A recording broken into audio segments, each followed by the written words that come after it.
ವಾಚಮಿಮಾಂ ಪ್ರಸುಪ್ತಾಂ ಸಂಜೀವಯತ್ಯಖಿಲಶಕ್ತಿಧರಸ್ವಧಾಮ್ನಾ ಅನ್ಯಾಶ್ಚ ಹಸ್ತಚರಣಶ್ರವಣತ್ವಗಾದೀನ್ ಪ್ರಾಣಾನ್ನಮೋ ಭಗವತೆ ಪುರುಷಾಯ ತುಭ್ಯಂ. ಯಾ ವರ್ಣಪದವಾಕ್ಯಾರ್ಥಗದ್ಯಪದ್ಯಸ್ವರೂಪಿಣಿ ವಾಚಿ ನರ್ತಯತು ಕ್ಷಿಪ್ರಂ ಮೇಧಾನ್ ದೇವಿ ಸರಸ್ವತಿ. ಶ್ರುತಿಸ್ಮೃತಿಪುರಾಣಾನಾಂ ಆಲಯಂ ಕರುಣಾಲಯಂ ನಮಾಮಿ ಭಗವತ್ಪಾದಂ ಶಂಕರಂ ಲೋಕಶಂಕರಂ.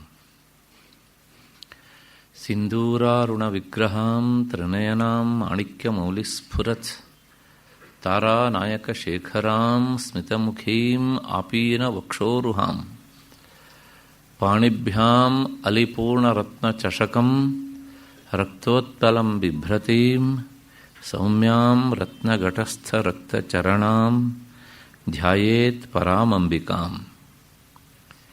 ದೃಶಾದ್ರಾಘೀಯಸ್ಯ ದರದಲಿತನೀಲೋತ್ಪಲರುಚ ದವೀಯಾಂಸಂ ದೀನಂ ಸ್ನಪಯ ಕೃಪಯಾ ಮಾಮಪಿ ಶಿವೆ. ಅನೇನಾಯಂ ಧನ್ಯೋ ಭವತಿ ನ ಚ ತೇ ಹಾನಿರಿಯತ ವನೇವ ಹರ್ಮೇವ ಸಮಕರ ನಿಪಾತೋ ಹಿಮಕರಃ. ವನೇವ ಹರ್ಮ್ಯೇವ ಸಮಕರ ನಿಪಾತೋ ಹಿಮಕರಃ. ನನ್ನ ಅಧ್ಯಾತ್ಮ ಬಂಧುಗಳೇ, ಈ ಕಾರ್ಯಕ್ರಮಕ್ಕೆ ದತ್ತಿ ನ್ಯಾಸಕರ್ತರಾಗಿ ಸಹಕರಿಸಿದಂಥ ಎಲ್ಲ ಬೇರೆ ಬೇರೆ ಪರಿವಾರದವರೇ ಮತ್ತು ಹಿರಿಯರೇ, ನನ್ನ ಮತ್ತು ನಿಮ್ಮೆಲ್ಲರ ಬುದ್ಧಿಯನ್ನು ಪ್ರಚೋದಿಸ್ತಾ ಇರುವಂತಹ ಶ್ರೀಮಾತಾ ಎನ್ನುವಂತಹ ಆ ಅಖಂಡ ಚೈತನ್ಯ ಸ್ವರೂಪಿಣಿಗೆ ಅನಂತ ಪ್ರಣಾಮಗಳನ್ನು ಸಲ್ಲಿಸಿ ಈ ದಿನದ ಚಿಂತನೆಗೆ ಮುಂದಾಗ್ತಾ ಇದ್ದೇನೆ. ನಿನ್ನೆಯವರೆಗೆ ಅಂದರೆ 3 ದಿನಗಳಲ್ಲಿ ನಾವು 6 ಯೋಗಿನಿಯರ ವಿಚಾರವನ್ನು ಚಿಂತನೆ ಮಾಡಿದ್ದೇವೆ. ಇವತ್ತು 7ನೇಯವಳಾದಂತಹ ಹಾಕಿನಿ ಯೋಗಿನಿಯ ವಿಚಾರವನ್ನು ಮಾಡಬೇಕು.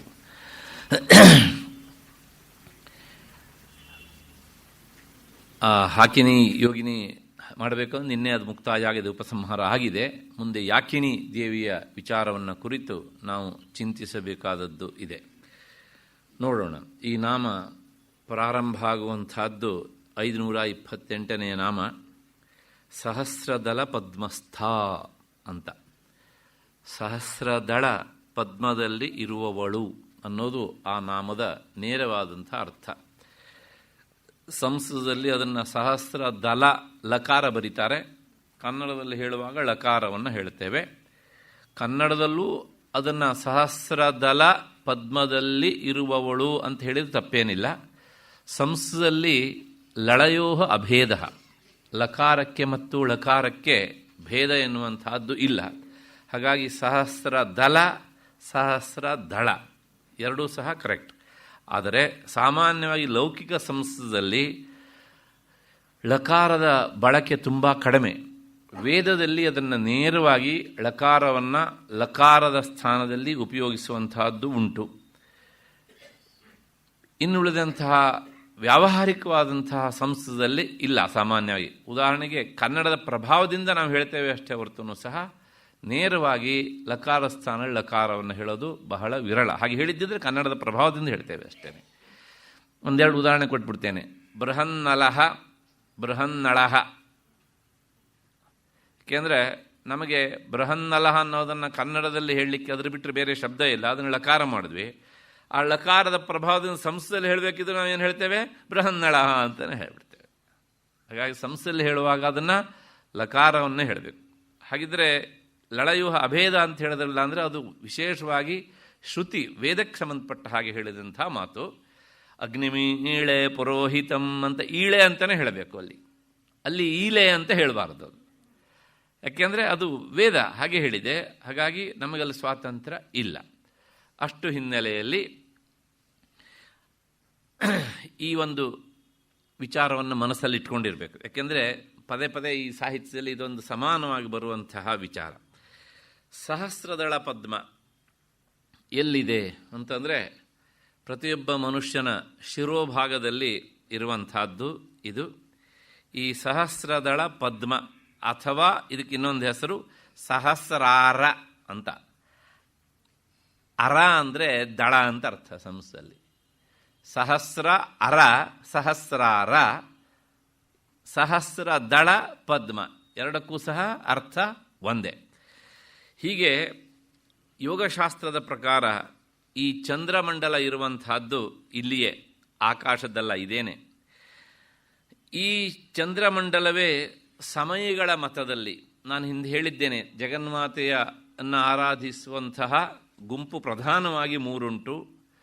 ಒಂದು ಸಮಯ, ಇನ್ನೊಂದು ಕೌಲ, ಮತ್ತೊಂದು ಮಿಶ್ರ ಅಂತ. ಈ ಸಮಯಗಳು ಜಗನ್ಮಾತೆಯನ್ನು ಚಂದ್ರಮಂಡಲದಲ್ಲಿ ಆರಾಧಿಸುವುದು ಅಂದರೆ ಸಹಸ್ರಾರದಲ್ಲಿ ಬಂದು ನಿಂತಹ ಜಗನ್ಮಾತೆಯನ್ನು, ಅಂದರೆ ಕುಂಡಲಿನಿ ಶಕ್ತಿಯನ್ನು ಆರಾಧಿಸುವುದಕ್ಕೋಸ್ಕರ ಅವರು ಮಾನಸಿಕವಾದಂಥ ಪೂಜೆ ಮಾಡ್ತಾರೆ, ಹೊರಗಿನದಲ್ಲ. ಹಾಗಾಗಿ ಅವರಿಗೆ ಇದೇ ಚಂದ್ರಮಂಡಲ. ಈ ಚಂದ್ರಮಂಡಲವೇ ಸಮಯಗಳ ಮತದಲ್ಲಿ ಶ್ರೀಚಕ್ರ ಆಗಿದೆ. ದೇವಿ ಇಲ್ಲಿಗೆ ಬಂದಾಗ, ಅಂದರೆ ಒಂದೊಂದೇ ಚಕ್ರಗಳನ್ನು ದಾಟಿಕೊಂಡು ಮೇಲಕ್ಕೆ ಬಂದಾಗ ಪರಬ್ರಹ್ಮ ಸ್ವರೂಪಿಯಾದಂತಹ ಪರಶಿವನೊಡನೆ ಕೂಡಿ ಅವಳು ಆನಂದದಿಂದ ಇರ್ತಾಳೆ. ಆ ಆನಂದ ಅತಿರೇಕದಿಂದ ಅವಳ ಚರಣ ಕಮಲದಿಂದ ಸುರಿತಾ ಇರುವಂತಹ ಅಮೃತಮಯ ಜಲ ಸಾಧಕನ ದೇಹದಲ್ಲಿರುವಂತಹ ಎಲ್ಲ 72,000 ನರನಾಡಿಗಳನ್ನು ಸಹ ಅದು ಸಿಂಪಡಿಸ್ತದೆ.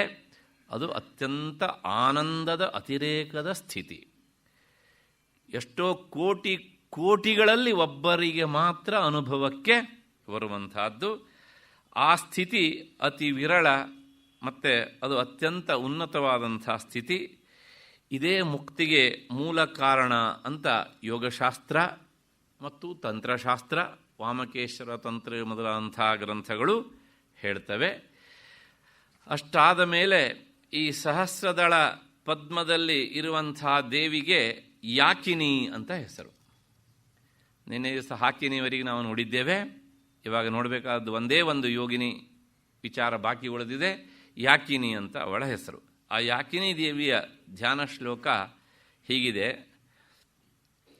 ಮುಂಡವ್ಯೋಮಸ್ಥ ಪದ್ಮೇ ದಶಶತದಲಕೆ ಕರ್ಣಿಕಾ ಚಂದ್ರ ಸಂಸ್ಥಾಂ ರೇತೋ ನಿಷ್ಠಾಂ ಸಮಸ್ತಾಯುಧಕಲಿತಕರಾಂ ಸರ್ವತೋ ವಕ್ತ್ರ ಪದ್ಮಾಂ ಆದಿಕ್ಷಾಂತಾರ್ಣಶಕ್ತಿ ಪ್ರಕಟ ಪರಿವೃತಾಂ ಸರ್ವವರ್ಣಾಂ ಭವಾನೀಂ ಸರ್ವಾನ್ನಾಸಕ್ತಚಿತ್ತಾಂ ಪರಶಿವರಸಿಕಾಂ ಯಾಕಿನೀಂ ಭಾವಯಾಮಃ.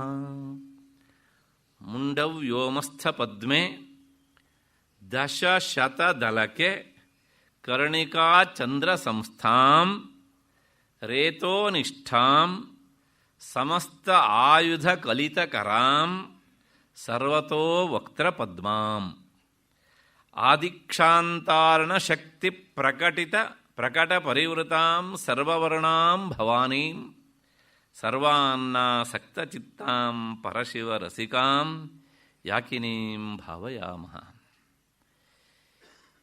ಈ ಶ್ಲೋಕದ ಅರ್ಥ ಹೀಗೆ ಸಾಗುತ್ತೆ.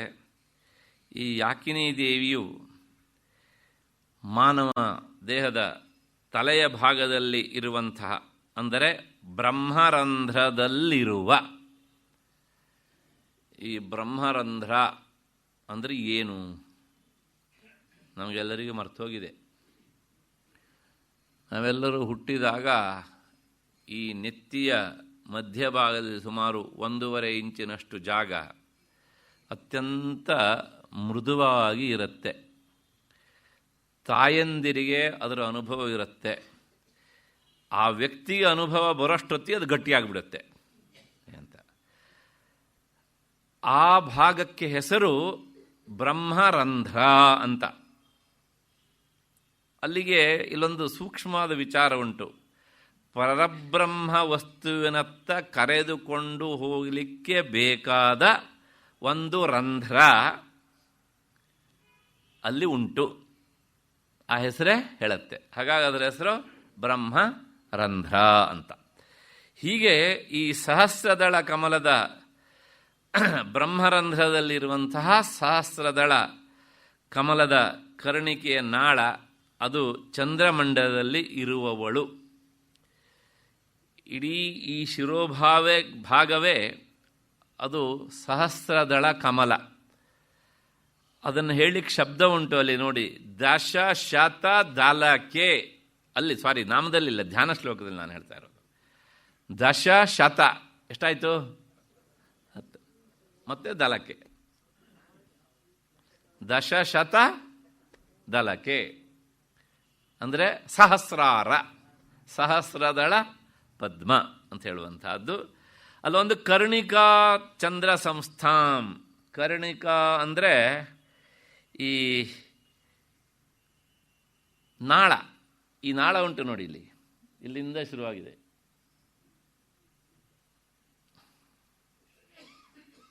ನಾಳ ಚಿತ್ರ ಇದ್ರೆ ಅಲ್ಲೇ ನೋಡ್ಕೊಳ್ಬೋದು. ಅದೇ ನಾಳ.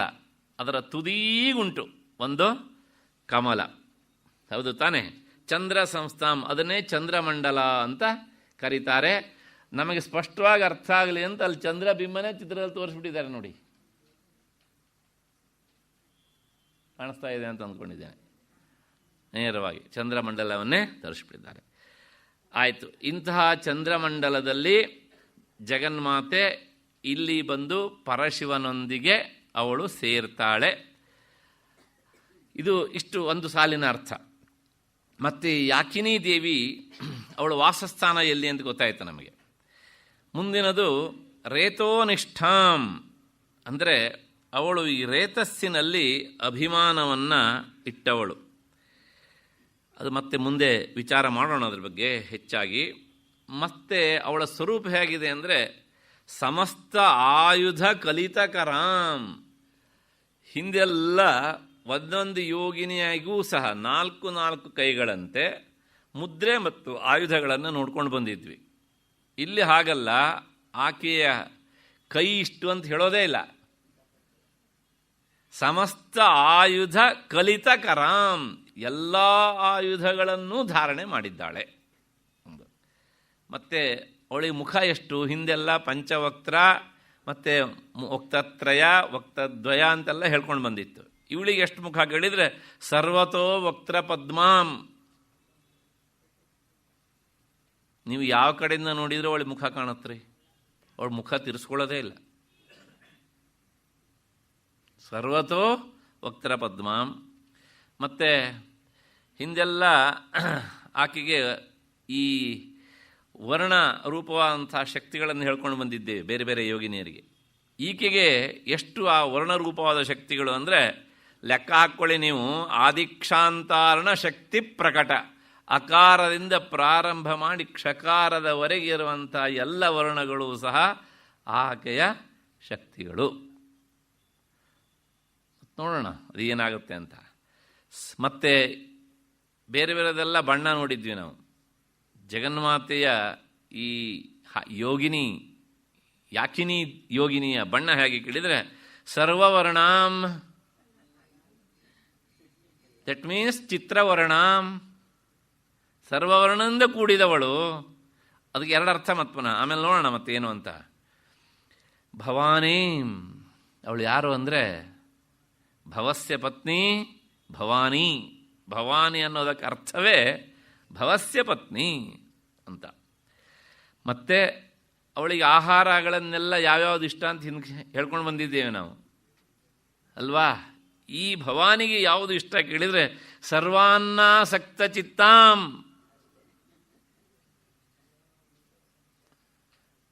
ಏನೋ ಇವತ್ತು ವಿಶೇಷವಾದ ಒಂದು ಭಕ್ಷ್ಯ ಮಾಡಲಿಕ್ಕೆ ಆಗಲಿಲ್ವಾ, ಆವಾಗ ಇದನ್ನು ನೆನೆಸ್ಕೊಬಿಟ್ರಾಯ್ತು. ಇವತ್ತು ಏನು ಮಾಡಿದ್ದೇನೋ ಅತ್ಯಲ್ಪದಲ್ಲೇ ನೀವು ತೃಪ್ತಿಗಳಾಗಬೇಕು. ಯಾಕಂದರೆ ನಿನ್ನ ಹೆಸರೇ ಸರ್ವಾನ್ನಾಸಕ್ತ ಚಿತ್ತಾಂ, ಎಲ್ಲ ತರಹದ ಅನ್ನದಲ್ಲೂ ಸಹ. ಅಂದ ಮಾತ್ರಕ್ಕೆ 6 ತಾಸು ಆದಮೇಲಿಂದನೇ ಇಡಬೇಡಿ. ಯಾಕೆಂದರೆ 6 ತಾಸು ಆದಮೇಲೆ ಅದು ಪರ್ಯೂಷಿತ ಅಂತ ಶಬ್ದ ಅದಕ್ಕೆ. ಮತ್ತು ಅವಳ ಸ್ವಭಾವ ಹೇಗೆ ಕೇಳಿದರೆ ಪರಶಿವ ರಸಿಕಾಂ. ಭವಾನಿ ಅಂತ ಹೇಳಿದ್ದಿಂದಲೇ ಅರ್ಥ ಆಗತ್ತೆ. ಇನ್ನು ಸ್ಪಷ್ಟವಾಗಿ ಹೇಳ್ತಾರೆ ಅದನ್ನು, ಪರಶಿವರಸಿಕಾಂ ಯಾಕಿನೀಂ ಭಾವಯಾಮಃ. ಇಂತಹ ಯಾಕಿನಿ ದೇವಿಯನ್ನು ನಾವು ಭಾವಿಸೋಣ ಎನ್ನುವಂಥದ್ದು ಈ ಒಟ್ಟು ಧ್ಯಾನ ಶ್ಲೋಕದ ಅರ್ಥ. ಒಂದು ನೆನಪಿಟ್ಕೊಳ್ಬೇಕು, ಸಪ್ತಯೋಗಿನಿಯರಿಗೂ ಸಪ್ತ ಧ್ಯಾನ ಶ್ಲೋಕಗಳನ್ನು ವ್ಯಾಖ್ಯಾನಕಾರರು ಕೊಟ್ಟಿದ್ದನ್ನು ನಿಮ್ಮ ಮುಂದೆ ಇಟ್ಟಿದ್ದೇನೆ. ಅಷ್ಟಾದ ಮೇಲೆ ಇಂತಹ ಯಾಕಿನ್ಯಂಬ ಸ್ವರೂಪಿಣಿ ಈ ನಾಮದಿಂದ ಆರಂಭಿಸಿ ಯಾಕಿನ್ಯಂಬ ಸ್ವರೂಪಿಣಿ ಎನ್ನುವಂಥ, ಅಂದರೆ ಈ ನಾಮ ಅಂದರೆ ಇದು 528ನೇ ನಾಮ. ಮುಂದೆ ಯಾಕಿನ್ಯಂಬ ಸ್ವರೂಪಿಣಿ 534ನೆಯ ನಾಮ. ಅಲ್ಲಿಗೆ ಒಟ್ಟು ಎಷ್ಟು ನಾಮ ಆಯಿತು? 7 ನಾಮಗಳಲ್ಲಿ ಯಾಕಿನಿ ದೇವಿಯ ಸ್ವರೂಪವನ್ನು ಸಲಿತಾ ಸಹಸ್ರನಾಮ ವರ್ಣನೆ ಮಾಡ್ತದೆ. ಇದಿಷ್ಟು ಧ್ಯಾನ ಶ್ಲೋಕದ ಅರ್ಥ. ಮುಂದಿನ ನಾಮಕ್ಕೆ ಹೋಗೋಣ. 529ನೇ ನಾಮ ಸರ್ವವರ್ಣೋಪಶೋಭಿತ. ಧ್ಯಾನದಲ್ಲಿ ಬಂದಿತ್ತು ಇದು. ಇದಕ್ಕೆ ಸ್ವಲ್ಪ ವಿಶೇಷವಾದ ಅರ್ಥ ಉಂಟು. ಸರ್ವವರ್ಣಗಳಿಂದ ಶೋಭಿತಳಾಗಿರುವವಳು ಈ ಯಾಕಿನಿ ದೇವಿ. ಇಲ್ಲಿ ವರ್ಣ ಅನ್ನೋದಕ್ಕೆ 2 ಅರ್ಥ. ಏನು ಅಂದರೆ, ಮೊದಲನೇದಾಗಿ ವರ್ಣ ಅಂದರೆ ಅಕ್ಷರ, ಲೆಟರ್ಸ್ ಅಲ್ವಾ. ಹಾಗಾಗಿ ಸರ್ವವರ್ಣಗಳಿಂದಲೂ ಕೂಡಿದ್ದಾಳೆ ಅಂತ ಒಂದರ್ಥ. ಇನ್ನೊಂದರ್ಥ ಸರ್ವವರ್ಣ ಅಂದರೆ, ವರ್ಣ ಅಂದರೆ ಬಣ್ಣ. ಆ ವರ್ಣ ಅನ್ನುವಂಥ ತತ್ಸಮವೇ ಕನ್ನಡದಲ್ಲಿ ಬಣ್ಣ ಅಂತ ಆಯಿತು. ವರ್ಣ ಬಣ್ಣ.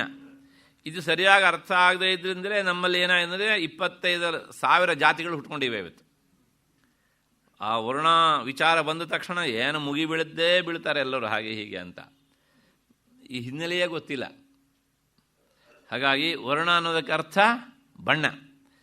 ನಾನು ಸ್ವಭಾವ ಅಂತಲೂ ಹೇಳಿದ್ದೇನೆ ಅಲ್ಲಿ, ಅದೆಲ್ಲವೂ ಸಹ ಅಲ್ಲಿಯೇ ಸೇರಿರ್ತದೆ. ನೋಡೋಣ. ಮೊದಲನೇ ಅರ್ಥ ವರ್ಣ ಅಂದರೆ ಅಕ್ಷರ ಅಂತ. ಮೊದಲ ಅರ್ಥದಂತೆ ಸರ್ವ ವರ್ಣಗಳಿಂದ ಶೋಭಿತಳು ಅಂದರೆ ಎಲ್ಲ ತರಹದ ಅಕ್ಷರಗಳಿಂದಲೂ ಶೋಭಿತಳು. ಎಲ್ಲ ಥರದ ಅಕ್ಷರ ಅಂದರೆ ಎಲ್ಲಿಂದ?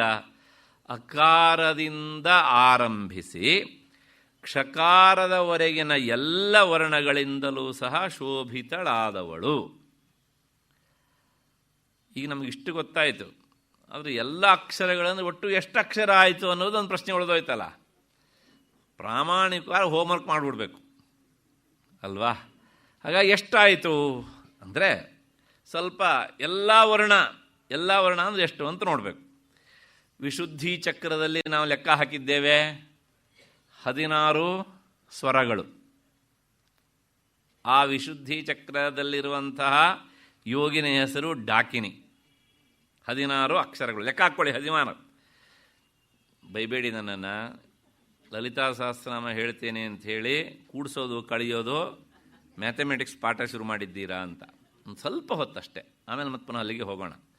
ಯಾಕೆಂದರೆ ಗಣಿತ ಎನ್ನುವಂಥದ್ದು ಅದೊಂದು ತುಂಬ ಉತ್ತಮವಾದಂಥ ವಿಚಾರ ಅಲ್ವಾ. ಸಂಸ್ಕೃತ ಸಾಹಿತ್ಯ ಹೇಳುತ್ತೆ, ನವಿಲಿಗೆ ಗರಿಯಷ್ಟು ಮುಖ್ಯವೋ ಹಾಗೆ ಶಾಸ್ತ್ರಗಳಲ್ಲಿ ಗಣಿತಕ್ಕೆ ಅಷ್ಟೇ ಪ್ರಾಧಾನ್ಯತೆ ಅಂತ. ಉಪೇಕ್ಷೆ ಮಾಡಲಿಲ್ಲ, ಅದನ್ನು ತುಂಬ ಗೌರವದಿಂದ ಕಂಡಿದ್ದಾರೆ. ಹಾಗಾಗಿ ನಾವು ಗಣಿತ ಬಿಟ್ಟರೆ ಅಷ್ಟೇ ನಾವು ಅಗಣ್ಯರಾಗಿಬಿಡ್ತೇವೆ ಹೀಗೆ. ಅದಕ್ಕೋಸ್ಕರ ಅದಿಷ್ಟು ಬೇಕೇ ಬೇಕು ನಮಗೆ. ವಿಶುದ್ಧಿ ಚಕ್ರದಲ್ಲಿ ಡಾಕಿನಿಗೆ 16 ಅಕ್ಷರಗಳು, ಸ್ವರಗಳು ಅಲ್ವಾ. ಅದಾದಮೇಲೆ ಸ್ವಲ್ಪ ಕೆಳಕ್ಕೆ ಹೋದರೆ ಹೃದಯ ಸ್ಥಾನದಲ್ಲಿ ಇರುವಂಥದ್ದು ಅನಾಹತ, ಅದು ರಾಕಿಣಿ. ಅಲ್ಲಿಂದ 4 ಅಕ್ಷರ ಕಡಿಮೆ. ಎಷ್ಟಾಯಿತು? 12 ಆಯಿತು. ನಾನು ಹೇಳಿದ್ದು ಸರಿಯಾಗಿದೆಯಲ್ಲ ಅಂತ ನಿಮ್ಮ ಕೈಯಲ್ಲಿ ಚಿತ್ರಪಟ ಉಂಟು, ಚೆಕ್ ಮಾಡ್ಕೊಳ್ಬೋದು, ಕ್ರಾಸ್ ಚೆಕ್. ಅದು ಗೊತ್ತಾದರೆ ಇಲ್ಲಿ ನೋಡ್ಕೊಳ್ಬೋದು. ಅಲ್ಲಿಗೆ 16, 12, 28 ಆಯಿತು ಅಲ್ವಾ. ಆಯಿತು. ಮತ್ತು ಇನ್ನೂ ಕೆಳಕ್ಕೆ ಹೋಗಬೇಕು. ಮಣಿಪುರ ಲಾಕಿನಿ, ಅಲ್ಲಿ 10 ಅಕ್ಷರಗಳು, ಅಲ್ಲಿಗೆ 38 ಆಯಿತು. ಅದಾದ ಮೇಲೆ ಸ್ವಾಧಿಷ್ಠಾನಕ್ಕೆ ಹೋಗಬೇಕು ಇನ್ನೂ ಕೆಳಕ್ಕೆ, ಅಲ್ಲಿ 6, 38, 6, 44.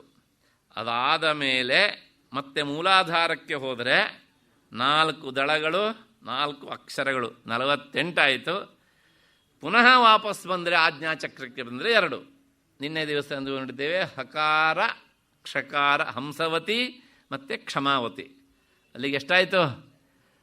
50 ಅಕ್ಷರಗಳು ಆದವು ಅಲ್ವಾ? ಈಗ ಒಂದು ಸ್ವಲ್ಪ ವಿಚಾರ ಮಾಡಬೇಕು ನಾವೀಗ. 50 ಅಕ್ಷರಗಳಾದವು ಅಂದರೆ ಈ ಅಕ್ಷರಗಳಲ್ಲಿ ಎಷ್ಟೆಲ್ಲ ಭೇದಗಳು ಸೇರಿದವು? ಸ್ವರಗಳು 16 ಅಂತ ಹೇಳಿದರು, ಅವುಗಳಲ್ಲಿ ಎಷ್ಟು ಸೇರಿದೆ? ಹ್ರಸ್ವ, ದೀರ್ಘ, ಅನುಸ್ವಾರ ಮತ್ತು ಅಯೋಗವಾಹ. ಅಲ್ಲೇ 4 ಭೇದ ಆಗೋಯ್ತು. ಇನ್ನು ವರ್ಗೀಯ ವ್ಯಂಜನಗಳಲ್ಲಿ ಕ ಖ ಗ ಘ ङ ಹೀಗಾದರೂ ಹೇಳ್ಬೋದು, ಅಥವಾ ಕ ಚ ಟ ತ ಪ ಹೀಗಾದರೂ ಹೇಳ್ಬೋದು. ಈ ವರ್ಗೀಯ ವ್ಯಂಜನಗಳಲ್ಲಿ ಕರ್ಕಶ ವ್ಯಂಜನಗಳು ಮತ್ತು ಮೃದು ವ್ಯಂಜನಗಳು ಮತ್ತು ಅನುನಾಸಿಕ ವ್ಯಂಜನಗಳು. ಎಷ್ಟಾಯಿತು? ಎಷ್ಟಾಯ್ತಾನ? ಇನ್ನೊಂದ್ಸಲ ಹೇಳಬೇಕಾ? ಸ್ವರಗಳಲ್ಲಿ ಹ್ರಸ್ವ ಮತ್ತು ದೀರ್ಘ, ಅನುಸ್ವಾರ, ಅಯೋಗವಾಹ. ಮತ್ತಿದನ್ನು ಯಾಕೆ ಅಯೋಗವಾಹ ಅಂತ ಕರೀತಾರೆ ಅಂತ ಕೇಳಿದರೆ ಉತ್ತರ ಹೇಳೋದು ಕಷ್ಟ. ಕನ್ನಡದವರು ಅದನ್ನು ಯೋಗವಾಹ ಅಂತ ಕರೀತಾರೆ, ಸಂಸ್ಕೃತದವರು ಅದನ್ನು ಅಯೋಗವಾಹ ಅಂತ ಕರೀತಾರೆ. ಯೋಗವಾಹ ಅಲ್ಲ ಅದು. ಯಾಕೆ ಕೇಳಿದರೆ ಯೋಗವಾಹ ಅಂದರೆ ಸೇರುವುದು ಅಂತ ಅರ್ಥ. ಅಯೋಗವಾಹ ಅಂದರೆ ಅದು ಸ್ವರಗಳ ಗುಂಪಿಗೂ ಸೇರೋದಿಲ್ಲ, ವ್ಯಂಜನಗಳ ಗುಂಪಿಗೂ ಸೇರೋದಿಲ್ಲ. ಆದ್ದರಿಂದ ಅದರ ಹೆಸರು ಅಯೋಗವಾಹ. ಸರಿನಾ? ಎಸ್. ಅನುಸ್ವಾರ ಅನ್ನೋದುಂಟಲ್ಲ, ಅದು ವಾಸ್ತವಿಕ ನಾವು ಅಕಾರ ಹಾಕಿ ಮೇಲ್ಗಡೆ ಒಂದು 0 ಹಾಕ್ತೇವೆ. ಹಾಗೆ ಬರಿಬೇಕು ಅಂತ ಏನೂ ಇಲ್ಲ. ಹಾಗಿದ್ರೆ ಯಾಕೆ ಹಾಗೆ ಬರಿತೇವೆ ಅಂದರೆ ಕೇವಲ ಬಿಂದುವೇ ಅನುಸ್ವಾರ. ಯಾಕೆ ಹಾಗೆ ಬರಿತೇವೆ ಅಂದರೆ ಉಚ್ಚಾರಣೆಯ ಸೌಲಭ್ಯಕ್ಕೋಸ್ಕರ ಆ ಅನುಸ್ವಾರದ ಜೊತೆ ಒಂದು ಸ್ವರವನ್ನು ಹಾಕ್ತೇವೆ. ಅಮ್ಮಾದರೂ ಆಗ್ಬೋದು, ಇಮ್ಮಾದರೂ ಆಗ್ಬೋದು, ಉಮ್ಮಾದರೂ ಆಗಬಹುದು. ಅದು ಕೇವಲ ಉಚ್ಚಾರಣೆಗೋಸ್ಕರ. ಹಾಗಾಗಿ ವಿಸರ್ಗ ಅಂದರೆ ಡಬಲ್ ಡಾಟ್ಸ್. ಅಷ್ಟೇ ಇದ್ರೆ ಉಚ್ಚಾರ ಮಾಡೋಕ್ಕಾಗಲ್ಲ ಅಂತ ಮತ್ತೆ ಅದರ ಹಿಂದಕ್ಕೆ ಒಂದು ಸ್ವರ ಸೇರಿಸ್ತೇವೆ ಅಲ್ವಾ? ಅಲ್ಲಿಗೆ ಈ ಸ್ವರಗಳಲ್ಲಿ ಎಷ್ಟಾಯಿತು? 2 ಹ್ರಸ್ವ, ದೀರ್ಘ. ಸದ್ಯಕ್ಕಲ್ಲೇ ಸೇರಿಸ್ಕೊಳ್ಳಿ ಅನುಸ್ವಾರ ವಿಸರ್ಗ ಲೆಕ್ಕಕ್ಕೋಸ್ಕರ. ಅಲ್ಲೇ 4 ಆಯಿತು. ಅದಾದಮೇಲೆ ವರ್ಗೀಯ ವ್ಯಂಜನಗಳಲ್ಲಿ ಕರ್ಕಶ ವ್ಯಂಜನ ಮತ್ತು ಮೃದು ವ್ಯಂಜನ ಮತ್ತು ಅನುನಾಸಿಕ ವ್ಯಂಜನ. 4, 3, 7 ಆಯಿತು. ಹೌದು ತಾನೆ? ಅದಾದಮೇಲೆ ಅವರ್ಗೀಯ ವ್ಯಂಜನ ಅನ್ನೋದೇ ಒಂದು ಭೇದ. ಅಲ್ಲಿಗೆ 8 ಆಯಿತು. ಹೌದು ತಾನೆ? ಈ 8ಅನ್ನೇ ಮತ್ತೆ ಪುನಃ ಏನಂತ ಕರೀತಾರೆ ಅಂದರೆ ಅದಕ್ಕೊಂದು ಬೇರೆ ಶಬ್ದ ಉಂಟು, ವಶಿನ್ಯಾದಿ ಅಷ್ಟಯೋಗಿನಿಯರು ಅಂತ.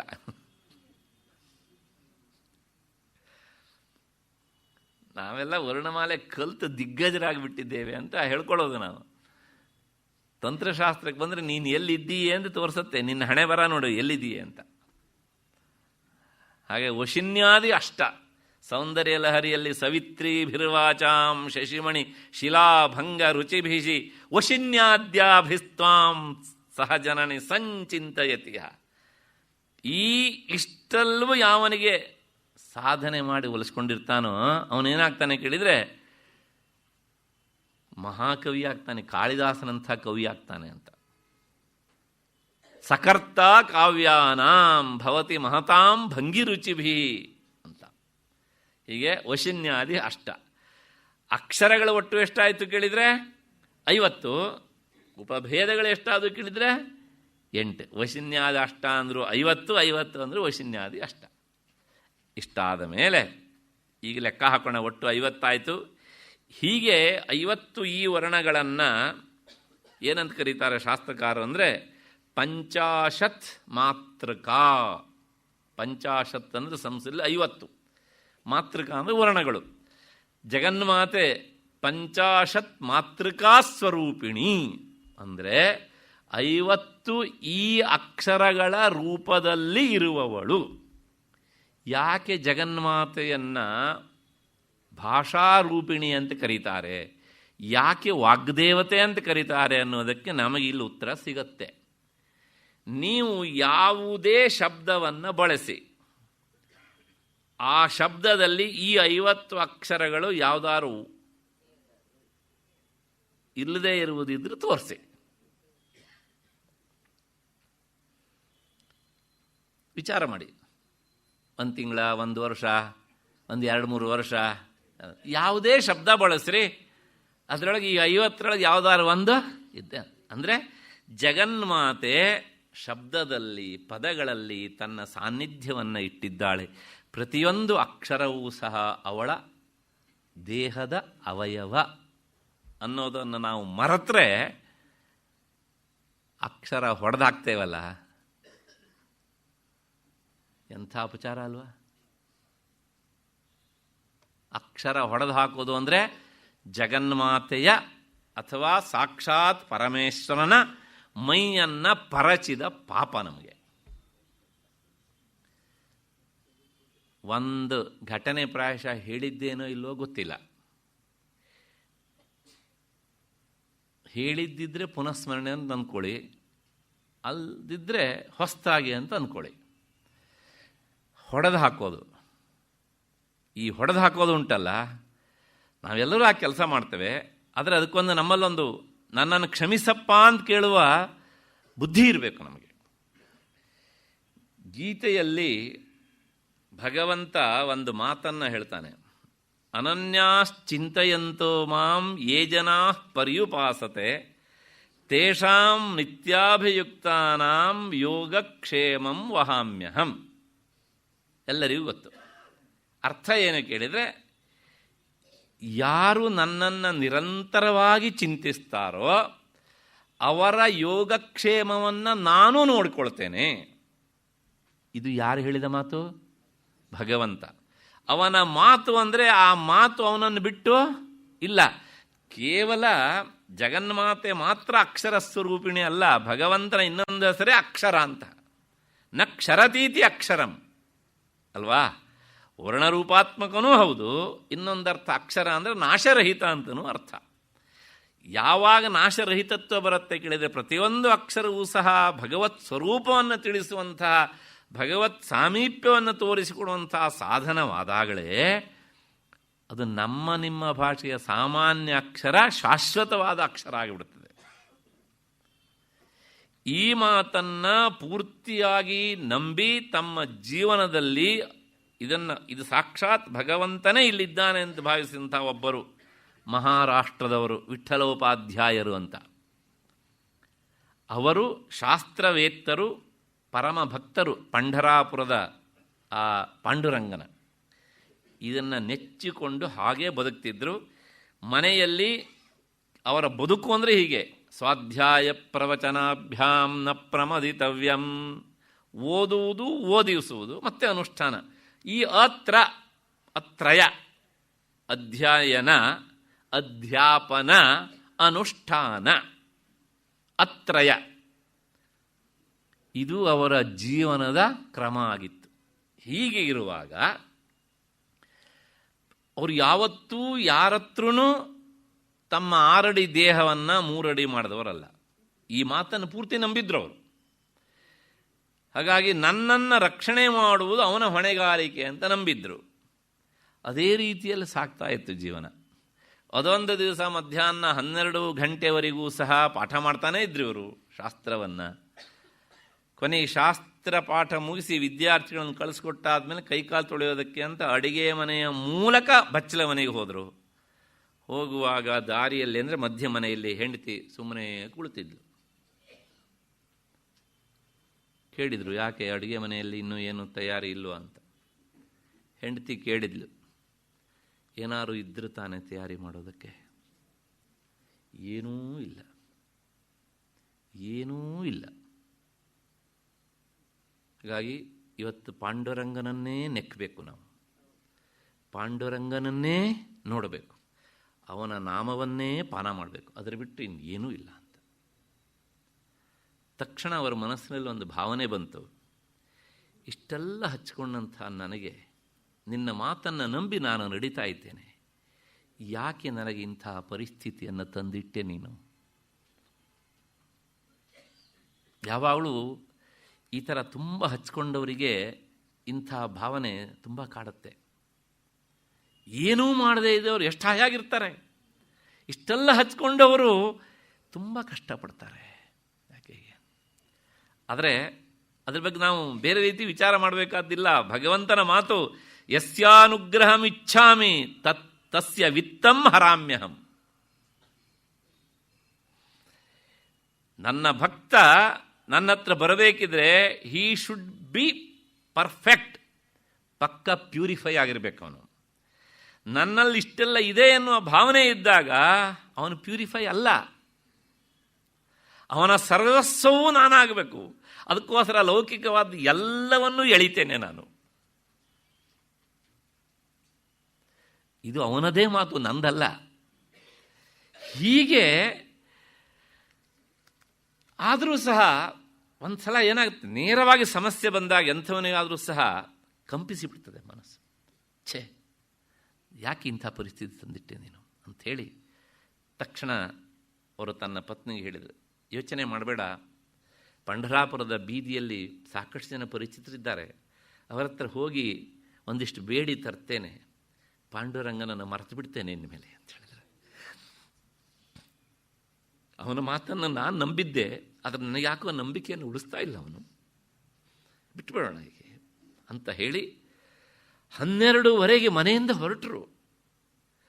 ಹೊರಟಾಗ ದಾರಿ ಉದ್ದಕ್ಕೂ ಸಹ ಎಲ್ಲರೂ ಇವರನ್ನು ಮಾತಾಡಿಸಿದ್ದಾರೆ. ಅವರ ಹೆಸರು ವಿಠ್ಠಲೋಪಾಧ್ಯಾಯ ಅಂತ.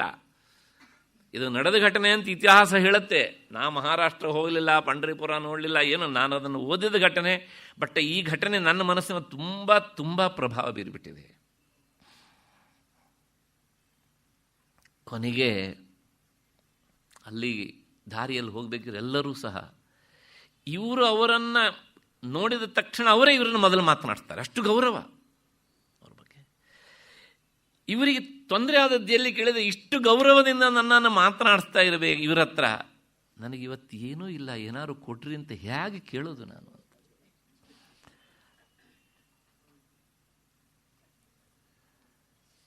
ನಾನು ಬರಬೇಕು, ಇಷ್ಟೆಲ್ಲ ಗೌರವದಿಂದ ನನ್ನನ್ನು ಕಾಣ್ತಾ ಇರಬೇಕಿದ್ರೆ ನಾನು ಇವ್ರ ಹತ್ರ ಹೇಗೆ ಕೇಳಿ ಬಾಯಿ ಬಿಟ್ಟು ಅಂತ ಎಲ್ಲೋ ಒಂದು ಕಡೆಗೆ ತಡೆ ಒಡ್ಡಿತ್ತು ಅವರಿಗೆ.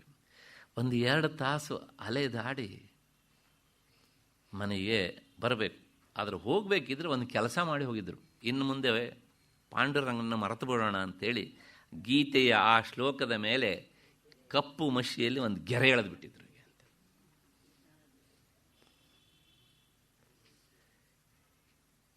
ಪುಸ್ತಕ ಇಟ್ಟರು, ಹೋದರು. ಕೊನೆಗೆ ಯಾರತ್ರೂ ಏನನ್ನೂ ಕೇಳಲಿಕ್ಕಾಗದೆ ಮನೆಗೆ ವಾಪಸ್ ಬಂದರು. ಮನೆಗೆ ಬರುವಷ್ಟೊತ್ತಿಗೆ ಮನೆಯಲ್ಲಿ ಅಡುಗೆ ಮಾಡಿದಂಥ ವಾಸನೆ ಘಮ್ ಅಂತ ಹೊಡಿತಾ ಇತ್ತು. ತಕ್ಷಣ ಕೇಳಿದ್ರು ಪತ್ನಿ ಹತ್ರ, ಏನು ಅಡುಗೆ ಮಾಡ್ತಿಲ್ಲ, ಯಾರು ತಂದು ಕೊಟ್ಟರು ನಾನು? ಆಗ ಹೆಂಡತಿ ಹೇಳಿದ್ಲು, ಅದೇ ನೀವೊಬ್ಬನ ಆಳನ ತಲೆ ಮೇಲೆ ಸಾಮಾನು ತಗೊಂಡು ಹೋಗುವಂಥ ಆ ಮೂಟೆಯನ್ನು ಹೊರಿಸಿ ಅವನೊಂದು ನಿಮಿಷ ತಡ ಮಾಡ್ತೇನೆ ಅಂತ ಹೇಳಿದ್ದಕ್ಕೆ ಅವನ ನಾಲ್ಗೆ ಮೇಲೆ ಹೊಡೆದು ಬಿಟ್ರಂತೆ ನೀವು.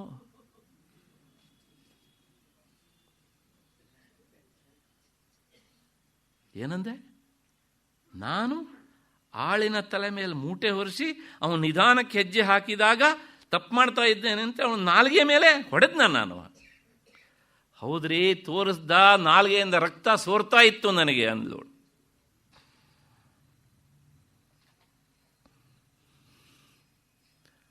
ವಿಠ್ಠಲೋಪಾಧ್ಯಾಯರು 2ನೇ ಮಾತನಾಡಲಿಲ್ಲ. ನಾನಲ್ಲ ಪುಣ್ಯಾತ್ಮ, ನೀನು ಪುಣ್ಯಾತ್ಮ. ಯಾಕೆಂದರೆ ಆ ಆಳು ಮತ್ತಾರು ಅಲ್ಲ, ಪಾಂಡುರಂಗ. ಅವನನ್ನು ನೀನು ಕಂಡೆ, ನಾನು ಕಾಣಲಿಲ್ಲ. ಹೊಡೆದಿದ್ದು ನಾನು ಅವನ ನಾಲ್ಗೆಯ ಮೇಲಲ್ಲಮ್ಮ, ಅವನ ಮಾತನ್ನು ಗೆರೆ ಎಳೆದಲ್ಲ. ಅದೇ ಕೆಂಪು ಮಷಿ ಅದೇನಾಯಿತು, ನಾಲಿಗೆ ರಕ್ತವಾಗಿ ಹೊರಬಂದಿತ್ತು ಅಂತ. ಹಾಗಾಗಿ ಅಕ್ಷರ ಎನ್ನುವಂಥದ್ದು ಅದು ಸಾಕ್ಷಾತ್ ಅಕ್ಷರ ರೂಪಿಯಾದಂಥ ಭಗವಂತ ಅಥವಾ ಭಗವತಿ. ಅಷ್ಟು ಹಿನ್ನೆಲೆಯಲ್ಲಿ ಯಾವುದೇ ಶಬ್ದವನ್ನು ಹೇಳಿದರೂ ಸಹ ಈ 50 ಅಕ್ಷರಗಳಲ್ಲಿ ಇದ್ದೇ ಇರ್ತವೆ. ಹಾಗಾಗಿ ಜಗನ್ಮಾತೆ ವಾಗ್ದೇವತೆ ಅಂತ ಹೇಳೋದು, ಅಥವಾ ಶಬ್ದಸ್ವರೂಪಿಣಿ, ಭಾಷಾರೂಪಿಣಿ ಇತ್ಯಾದಿ ಇತ್ಯಾದಿ ಇತ್ಯಾದಿ. ಇದು ಒಂದು ಘಟನೆ ನಾನು ಹೇಳಿದ್ದೇನೆ. ಲೀಲಾಶುಕ ಎನ್ನುವಂಥವನು ನೇರವಾಗಿ ಈ ಮಾತನ್ನು ಹೇಳ್ತಾನೆ. 12ನೇ ಶತಮಾನದವನು, ಒರಿಸ್ಸಾದವನವನು. ನಾನು ನಿನ್ನನ್ನು ಹೊಟ್ಟೆಪಾಡಿಗೋಸ್ಕರ ದುರ್ಬಳಕೆ ಮಾಡ್ಕೊಂಡು ಬಿಟ್ಟೆ ತಾಯಿ, ನನ್ನನ್ನು ಕ್ಷಮಿಸುವಂತಾನೆ. ಹಾಗಿದ್ರೆ ಏನು ಪ್ರಾಯಶ್ಚಿತ್ತ ಮಾಡ್ಕೊಳ್ತೀಯ ಅಂತ ಕೇಳ್ತೀಯ ನನ್ನ ಹತ್ರ. ಅದಕ್ಕೋಸ್ಕರ ಗೋಪವೇಷಸ್ಥ ವಿಷ್ಣು ಗುಣಗಣನಯ, ಆ ಗೊಲ್ಲರ ಹಟ್ಟಿಯಲ್ಲಿ ಓಡಾಡ್ತಾ ಇದ್ನಲ್ಲ ಅಂಬೆಗಾಲಿಟ್ಕೊಂಡು, ಅವನನ್ನು ಕುರಿತು ಒಂದು ಕಾವ್ಯವನ್ನು ರಚಿಸಿ ಅವನನ್ನು ಕುರಿತು ಸ್ತೋತ್ರ ಮಾಡಿ ನಾನು ನಿನಗೆ ಮಾಡಿದ ಅನ್ಯಾಯಕ್ಕೆ ಪ್ರಾಯಶ್ಚಿತ್ತ ಮಾಡಿಕೊಳ್ತೇನೆ ಅಂತ ಕೃಷ್ಣ ಕರುಣಾಮೃತ ಅಂತ ಕಾವ್ಯವನ್ನು ರಚನೆ ಮಾಡಿದ. ಅಂದರೆ ಅಕ್ಷರವನ್ನು ಎಷ್ಟು ಗೌರವಿಸಿದ್ರು ಅವರು ಅಂತ. ಅಷ್ಟು ಹಿನ್ನೆಲೆಯಲ್ಲಿ ಜಗನ್ಮಾತೆ ಪಂಚಾಶತ್ ಮಾತೃಕಾರೂಪಿಣಿ, ಯಾವುದೇ ಶಬ್ದದಲ್ಲೂ ಸಹ ಈ ವರ್ಣಗಳು ಇದ್ದೇ ಇರ್ತವೆ. ಆದ್ದರಿಂದ ಪ್ರತಿಯೊಂದು ಶಬ್ದವೂ ಸಹ ಜಗನ್ಮಾತೆಯ ಸ್ವರೂಪ. ಇಷ್ಟು ಹಿನ್ನೆಲೆಯಲ್ಲಿ ಆ ವರ್ಣರೂಪಿಣಿ ಸರ್ವವರ್ಣೋಪಶೋಭಿತ ಅನ್ನೋದಕ್ಕೆ ಮೊದಲನೇ ಅರ್ಥ. ಮತ್ತು ಎರಡನೇ ಅರ್ಥ ಏನು ಅಂದರೆ, ವರ್ಣ ಅನ್ನೋದಕ್ಕೆ ಅರ್ಥ ಬಣ್ಣ ಅಂತ ಅರ್ಥ. ಸರ್ವವರ್ಣ ಉಪಶೋಭಿತ ಅಂದರೆ ಎಲ್ಲ ತರಹದ ಬಣ್ಣಗಳಿಂದ ಕೂಡಿದವಳು. ಎಲ್ಲ ತರಹದ ಬಣ್ಣ ಅಂದರೆ 7 ಬಣ್ಣ ಅಲ್ವಾ? ಯಾಕೆ 7 ಬಣ್ಣ? ಇರೋದೇ 7, ಕರೆಕ್ಟ್, ಅದು ಹೌದು. ಆದರೆ ಯಾಕೆ 7 ಅದನ್ನು ಪ್ರಶ್ನೆ ಮಾಡಬಾರ್ದು. ಸೂರ್ಯನಿಂದ ಬರುವಂಥ ಪ್ರಧಾನವಾದಂಥ ಕಿರಣಗಳು ಈ 7. ಅದನ್ನೇ ಶಾಸ್ತ್ರಕಾರಂದರು ಸಪ್ತಾಶ್ವರಥಮಾರೂಢ, ನೇರವಾಗಿ ಈ ಕುದುರೆಗಳೇ ಇವೆ ಅಂತಲ್ಲ, ಆ 7 ಪ್ರಧಾನವಾದ ಕಿರಣಗಳೇ ಅವನ ಕುದುರೆಗಳು. ಕುದುರೆಗಳು ಯಜಮಾನನನ್ನು ಹೊತ್ತೊಯ್ತವೆ, ಈ ಕಿರಣಗಳು ಸೂರ್ಯನನ್ನು ನಮ್ಮತ್ತ ಕರ್ಕೊಂಡು ಬರ್ತವೆ. ಹಾಗಾಗಿ ಸಪ್ತಾಶ್ವರಥಮಾರೂಢ ಎನ್ನುವಂಥದ್ದು ಆ 7 ಕಿರಣಗಳ ಪ್ರತಿನಿಧಿಯಾಗಿ 7 ವಾರವನ್ನು ಮಾಡಿಕೊಂಡ್ರು ನಮ್ಮವರಿಗೆ. ಎಲ್ಲ ಒಂದಕ್ಕೊಂದು ಸಂಬಂಧ. ಅದಕ್ಕೋಸ್ಕರ ನೋಡಿ, ಎಲ್ಲ ಆ ಕಿರಣಗಳಿಗೆ ಸಂಬಂಧಪಟ್ಟಂತಹ ಅರ್ಥವನ್ನು ಅಷ್ಟೋ ಇಷ್ಟೋ ತಿಳಿಸುವಂಥ ವಾರಗಳು ಅಲ್ಲಿವೆ. ಅದಾದ ಮೇಲೆ ಮತ್ತೆ 7 ಬಣ್ಣಗಳಿಂದ ಶೋಭಿಸ್ತಾ ಇರುವಳು ಅಂದರೆ ಅರ್ಥ ಏನು ಅಂದರೆ, ಈ ಎಲ್ಲ ಬಣ್ಣಕ್ಕೂ ಸಹ ಅವಳೇ ಮೂಲ ಸ್ವರೂಪಿಣಿ ಅನ್ನೋದು. ಎಲ್ಲ ಬಣ್ಣ ಅಂದರೆ ನಮ್ಮೆಲ್ಲರ ಬಣ್ಣಕ್ಕೂ ಅವಳೇ ಮೂಲ ಸ್ವರೂಪಿಣಿ. ಅರ್ಥ ಆಯ್ತಾ? ನೀನು ಇವ್ರ ಕಂಡಾಗ ಈ ಬಣ್ಣ ತೋರಿಸು, ಇವ್ರನ್ನ ಕಂಡಾಗ ಈ ಬಣ್ಣ ತೋರಿಸು ಅಂತ ಹೇಳ್ತಾರಲ್ಲ, ಅವ್ರ ಬಣ್ಣ ಬಯಲಾಯಿತು ಅಂತ. ಸ್ವಭಾವ ಹೌದು ತಾನೇ? ಹೀಗೆ ಅಂತ. ಹೀಗೆ ಜಗನ್ಮಾತೆ ಸರ್ವವರ್ಣೋಪಶೋಭಿತಳು ಅಂದರೆ ಪಾಟಲ ಮತ್ತು ರಕ್ತ, ಶ್ಯಾಮ, ಪೀತಾದಿ ಬಣ್ಣಗಳಿಂದ ವಿಚಿತ್ರವಾದಂಥ ಬಣ್ಣದವಳು ಸಹ ಹೌದು ಅವಳು ಅಂತ. ಹಾಗಾಗಿ ಆ ವಿಚಿತ್ರ ಬಣ್ಣದವಳು ಅವಳು, ಅದನ್ನೆಲ್ಲ ನಮ್ಮಲ್ಲಿ ಇಟ್ಬಿಟ್ಟಿದ್ದಾಳೆ ಅಷ್ಟೇ. ಅಷ್ಟು ಹಿನ್ನೆಲೆಯಲ್ಲಿ ಅವಳು ಸರ್ವವರ್ಣೋಪಶೋಭಿತ ಅಂತ. ಮತ್ತೆ ಮುಂದಿನ ಮಾತು ಅಂದರೆ ನಾಮ 530ನೇ ನಾಮ ಸರ್ವಾಯುಧಧರ, ಎಲ್ಲ ತರಹದ ಆಯುಧಗಳನ್ನು ಸಹ ಧರಿಸಿರುವವಳು ಎನ್ನುವಂತಹದ್ದು ಆ ನಾಮದ ಅರ್ಥ. ಎಷ್ಟು ಆಯುಧಗಳರ್ರಿ ಅಂದರೆ ಇಲ್ಲಿ ಹೇಳೋದಿಲ್ಲ ಅದನ್ನು. ಆಕೆಯ ಪತಿಯ ವಿಚಾರವನ್ನು ಹೇಳಬೇಕಿದ್ರೆ ಋಷಿ ಹೇಳ್ತಾರೆ, ಸಹಸ್ರಾಣಿ ಸಹಸ್ರಧಾ ಬಾಹುವೋಸ್ತವ ಹೇತಯಃ ಹೇತವಃ ಹೇತಯಃ. ಹೌದು ತಾನೆ? ಸಹಸ್ರಾಣಿ ಸಹಸ್ರದ ಬಾಹವ. 4 ಅಂತಲೇ ಅಂದ್ಕೊಳ್ಬೇಡಿ. ಸಾಧಕನಿಗೆ ಅಷ್ಟಿದ್ರೆ ಸಾಕಾಗತ್ತೆ ಅನ್ನೋದು ಇಷ್ಟಿಂದ ಹೇಳಿದ್ದು ಪರಿಚಯಕ್ಕೆ. ಅದು ಅವಳ ಸ್ವಲ್ಪ ಸ್ವರೂಪ. ಆದರೆ ಅವಳ ವಿರಾಟ್ ರೂಪ ನೋಡಬೇಕು ಅಂದರೆ ಸಹಸ್ರಾಣಿ ಸಹಸ್ರದ. ಹಾಗಾಗಿ ಸರ್ವಾಯುಧ ಧರ ಅಂತ ಅರ್ಥ.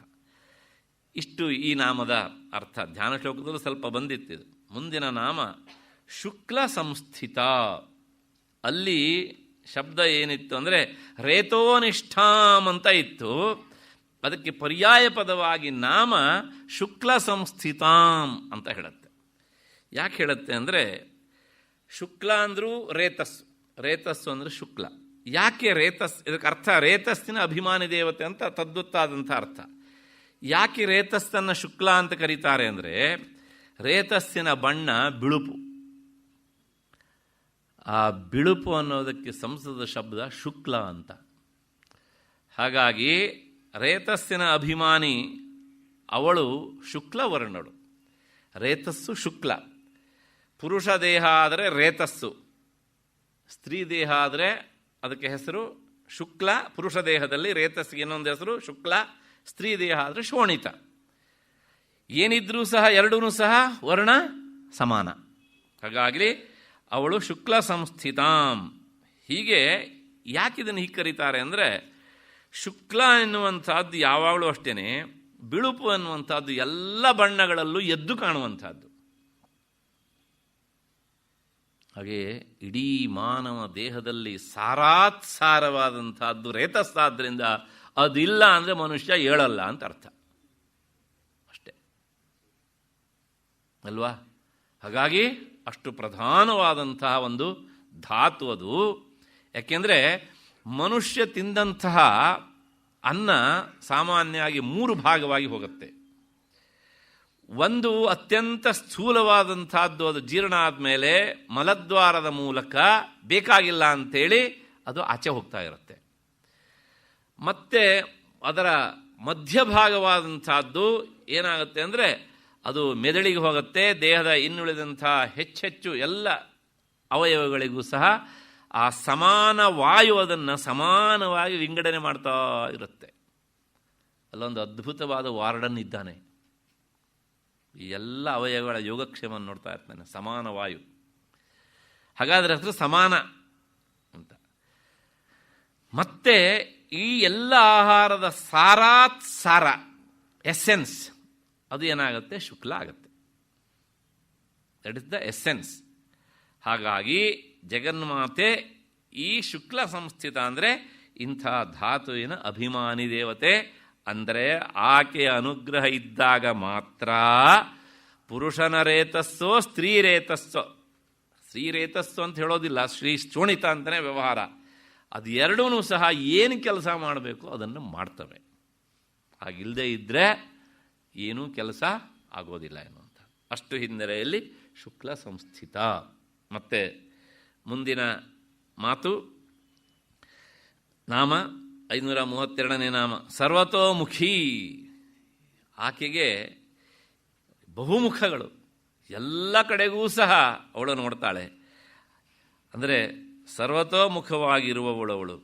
ಇದನ್ನು ಶಾಸ್ತ್ರ ಹೇಳುತ್ತೆ, ವಿಶ್ವತಶ್ಚಕ್ಷು ಉತ ವಿಶ್ವತೋ ಮುಖೋ ವಿಶ್ವತೋ ಹಸ್ತ ಉತ ವಿಶ್ವತಃ ಪಾತ್. ಸಾಮಾನ್ಯವಾಗಿ ನೀರಾಜನೆ ಮಾಡಬೇಕಿದ್ರೆ ಇದನ್ನು ಹೇಳ್ತಾರೆ. ದೇವರು ಈ ಕಡೆ ವಿಶ್ವತಶ್ಚಕ್ಷು ವಿಶ್ವತೋ ಮುಖ, ಇವನ ಚಕ್ಷು ಇನ್ನೆಲ್ಲೋ ಕಡೆಗೆ, ಅದೇ ಬರಬೇಕಾದವ್ರು ಇನ್ನೂ ಬಂದಿಲ್ವಲ್ಲ ಅಂತ ಫೋನ್ ಹುಡುಕ್ತಾ ಇರುತ್ತೆ. ಆ ವಿಶ್ವತಶ್ಚಕ್ಷು ನಮ್ಮನ್ನು ನೋಡದೆ ಇರುತ್ತಾ? ಹೌದು ತಾನೆ. ಆ ನೀರಾಜನ ಬೆಳಕಿನ ಉದ್ದೇಶವೇ ಅದು. ಹೌದು ತಾನೆ. ಕಣ್ಣು ಅಂದ್ರೆ ಏನ್ರಿ? ಬೆಳಗುವುದಲ್ವ ಅದು. ಹೌದು ತಾನೆ. ಹಾಗಾಗಿ ಇಂಥ ಸಂದರ್ಭದಲ್ಲಿ ನಾವು ಪ್ರಾಮಾಣಿಕ ಪೂಜೆ ಹೆಸರಿನಲ್ಲಿ ಪೂಜೆನೇ ಮಾಡ್ತೇವಾ ಅಥವಾ ಒಂದಿಷ್ಟು ಪಾಪ ಕಟ್ಕೊಳ್ತೇವಾ? ಬೇಜಾರ ಮಾಡ್ಕೊಳ್ಬೇಡಿ. ನಾಳೆಯಿಂದ ಅಕಸ್ಮಾತ್ ಈ ಮಾತು ನೆನಪಿಗೆ ಬಂದರೆ, ಯಾಕೆಂದರೆ ನಾ ತುಂಬ ಜನ ಹೇಳೋದು ಕೇಳಿದ್ದೇನೆ, 1 ತಾಸು ಧ್ಯಾನ ಮಾಡ್ತಾರ್ರಿ, 1 ತಾಸು ವಿಚಾರ ಮಾಡ್ತಾರ್ರಿ. ಏನು ಧ್ಯಾನ ಮಾಡ್ತಾರೆ? ಕಣ್ಣು ಮುಚ್ಚೋದೇ ಧ್ಯಾನವ ಅಲ್ಲ. ಹಾಗಾಗಿ ಆ ವಿಶ್ವತಶ್ಚಕ್ಷು ಇದಿಷ್ಟು ಹೇಳಬೇಕಿದ್ರೆ ಮನಸ್ಸಲ್ಲಿ ಇರೋದಿಲ್ಲ. ಮತ್ತಲ್ಲಿ ಎಲ್ಲ ಸಾಧನಗಳಿವೆ, ಉಪಕರಣಗಳು ಬೇಕಾದಂಥದ್ದು. ಅದನ್ನು ಅರ್ಥ ಮಾಡ್ಕೊಳ್ಳಿಕ್ಕೂ ಅವಕಾಶ ಉಂಟು ನಮಗೆ. ಅರ್ಥ ಮಾಡ್ಕೊಂಡು ಹೇಳಿದರೂ ಸಹ ಮನಸ್ಸಲ್ಲಿ ಇರೋದಿಲ್ಲ. ಅಂದರೆ ಸುಮ್ಮನೆ ನೀ ಧ್ಯಾನ ಮಾಡು ಅಂತ ಹೇಳಿದ್ರೆ ತಾಸುಗಟ್ಟಲೆ ಧ್ಯಾನ ಮಾಡ್ತೀನಿ ಅಂತ ಹೇಳ್ತಾರಲ್ಲ, ಏನನ್ನು ಧ್ಯಾನ ಮಾಡೋದು? ಬಹಳಷ್ಟು ಜನರಿಗೆ ಧ್ಯಾನದ ಹೆಸರಲ್ಲಿ ಮನಸ್ಸೆಲ್ಲೆಲ್ಲ ಓಡಾಡ್ತಾ ಇರುತ್ತೆ. ಮತ್ತು ಬಹಳಷ್ಟು ಜನರಿಗೆ ಧ್ಯಾನದ ಹೆಸರೊಳಗೆ ನಿದ್ದೆ ಆಗ್ತಾ ಇರುತ್ತೆ. ಅಲ್ಲ, ಯಾರು ಪ್ರಾಮಾಣಿಕವಾಗಿ ಮಾಡುವಂತಿದ್ರೆ ಖಂಡಿತವಾಗಿಯೂ ಸಹ ನಾನು 2 ಕೈಯನ್ನು ಜೋಡಿಸ್ತೇನೆ. ಆದರೆ ಇದು ಸ್ವಾರಸ್ಯ ಏನು ಗೊತ್ತಾ? ಬೇರೆ ಯಾರಿಗೂ ಗೊತ್ತಾಗೋದಿಲ್ಲ. ಅವ್ರು ಹೇಳಿದ್ದು ನಂಬಲೇಬೇಕು ನಾವು. ಮೊನ್ನೆ ಯಾರು ಹೇಳೋದು ನನಗೆ, ಪುಟ್ಟ ಮಗು ರೀ, 3 ವರ್ಷದ ಮಗು, ಅದು 1 ತಾಸು ಧ್ಯಾನ ಮಾಡ್ತು. ನಾನು ಹಾಕಿಬಿಟ್ಟೆ.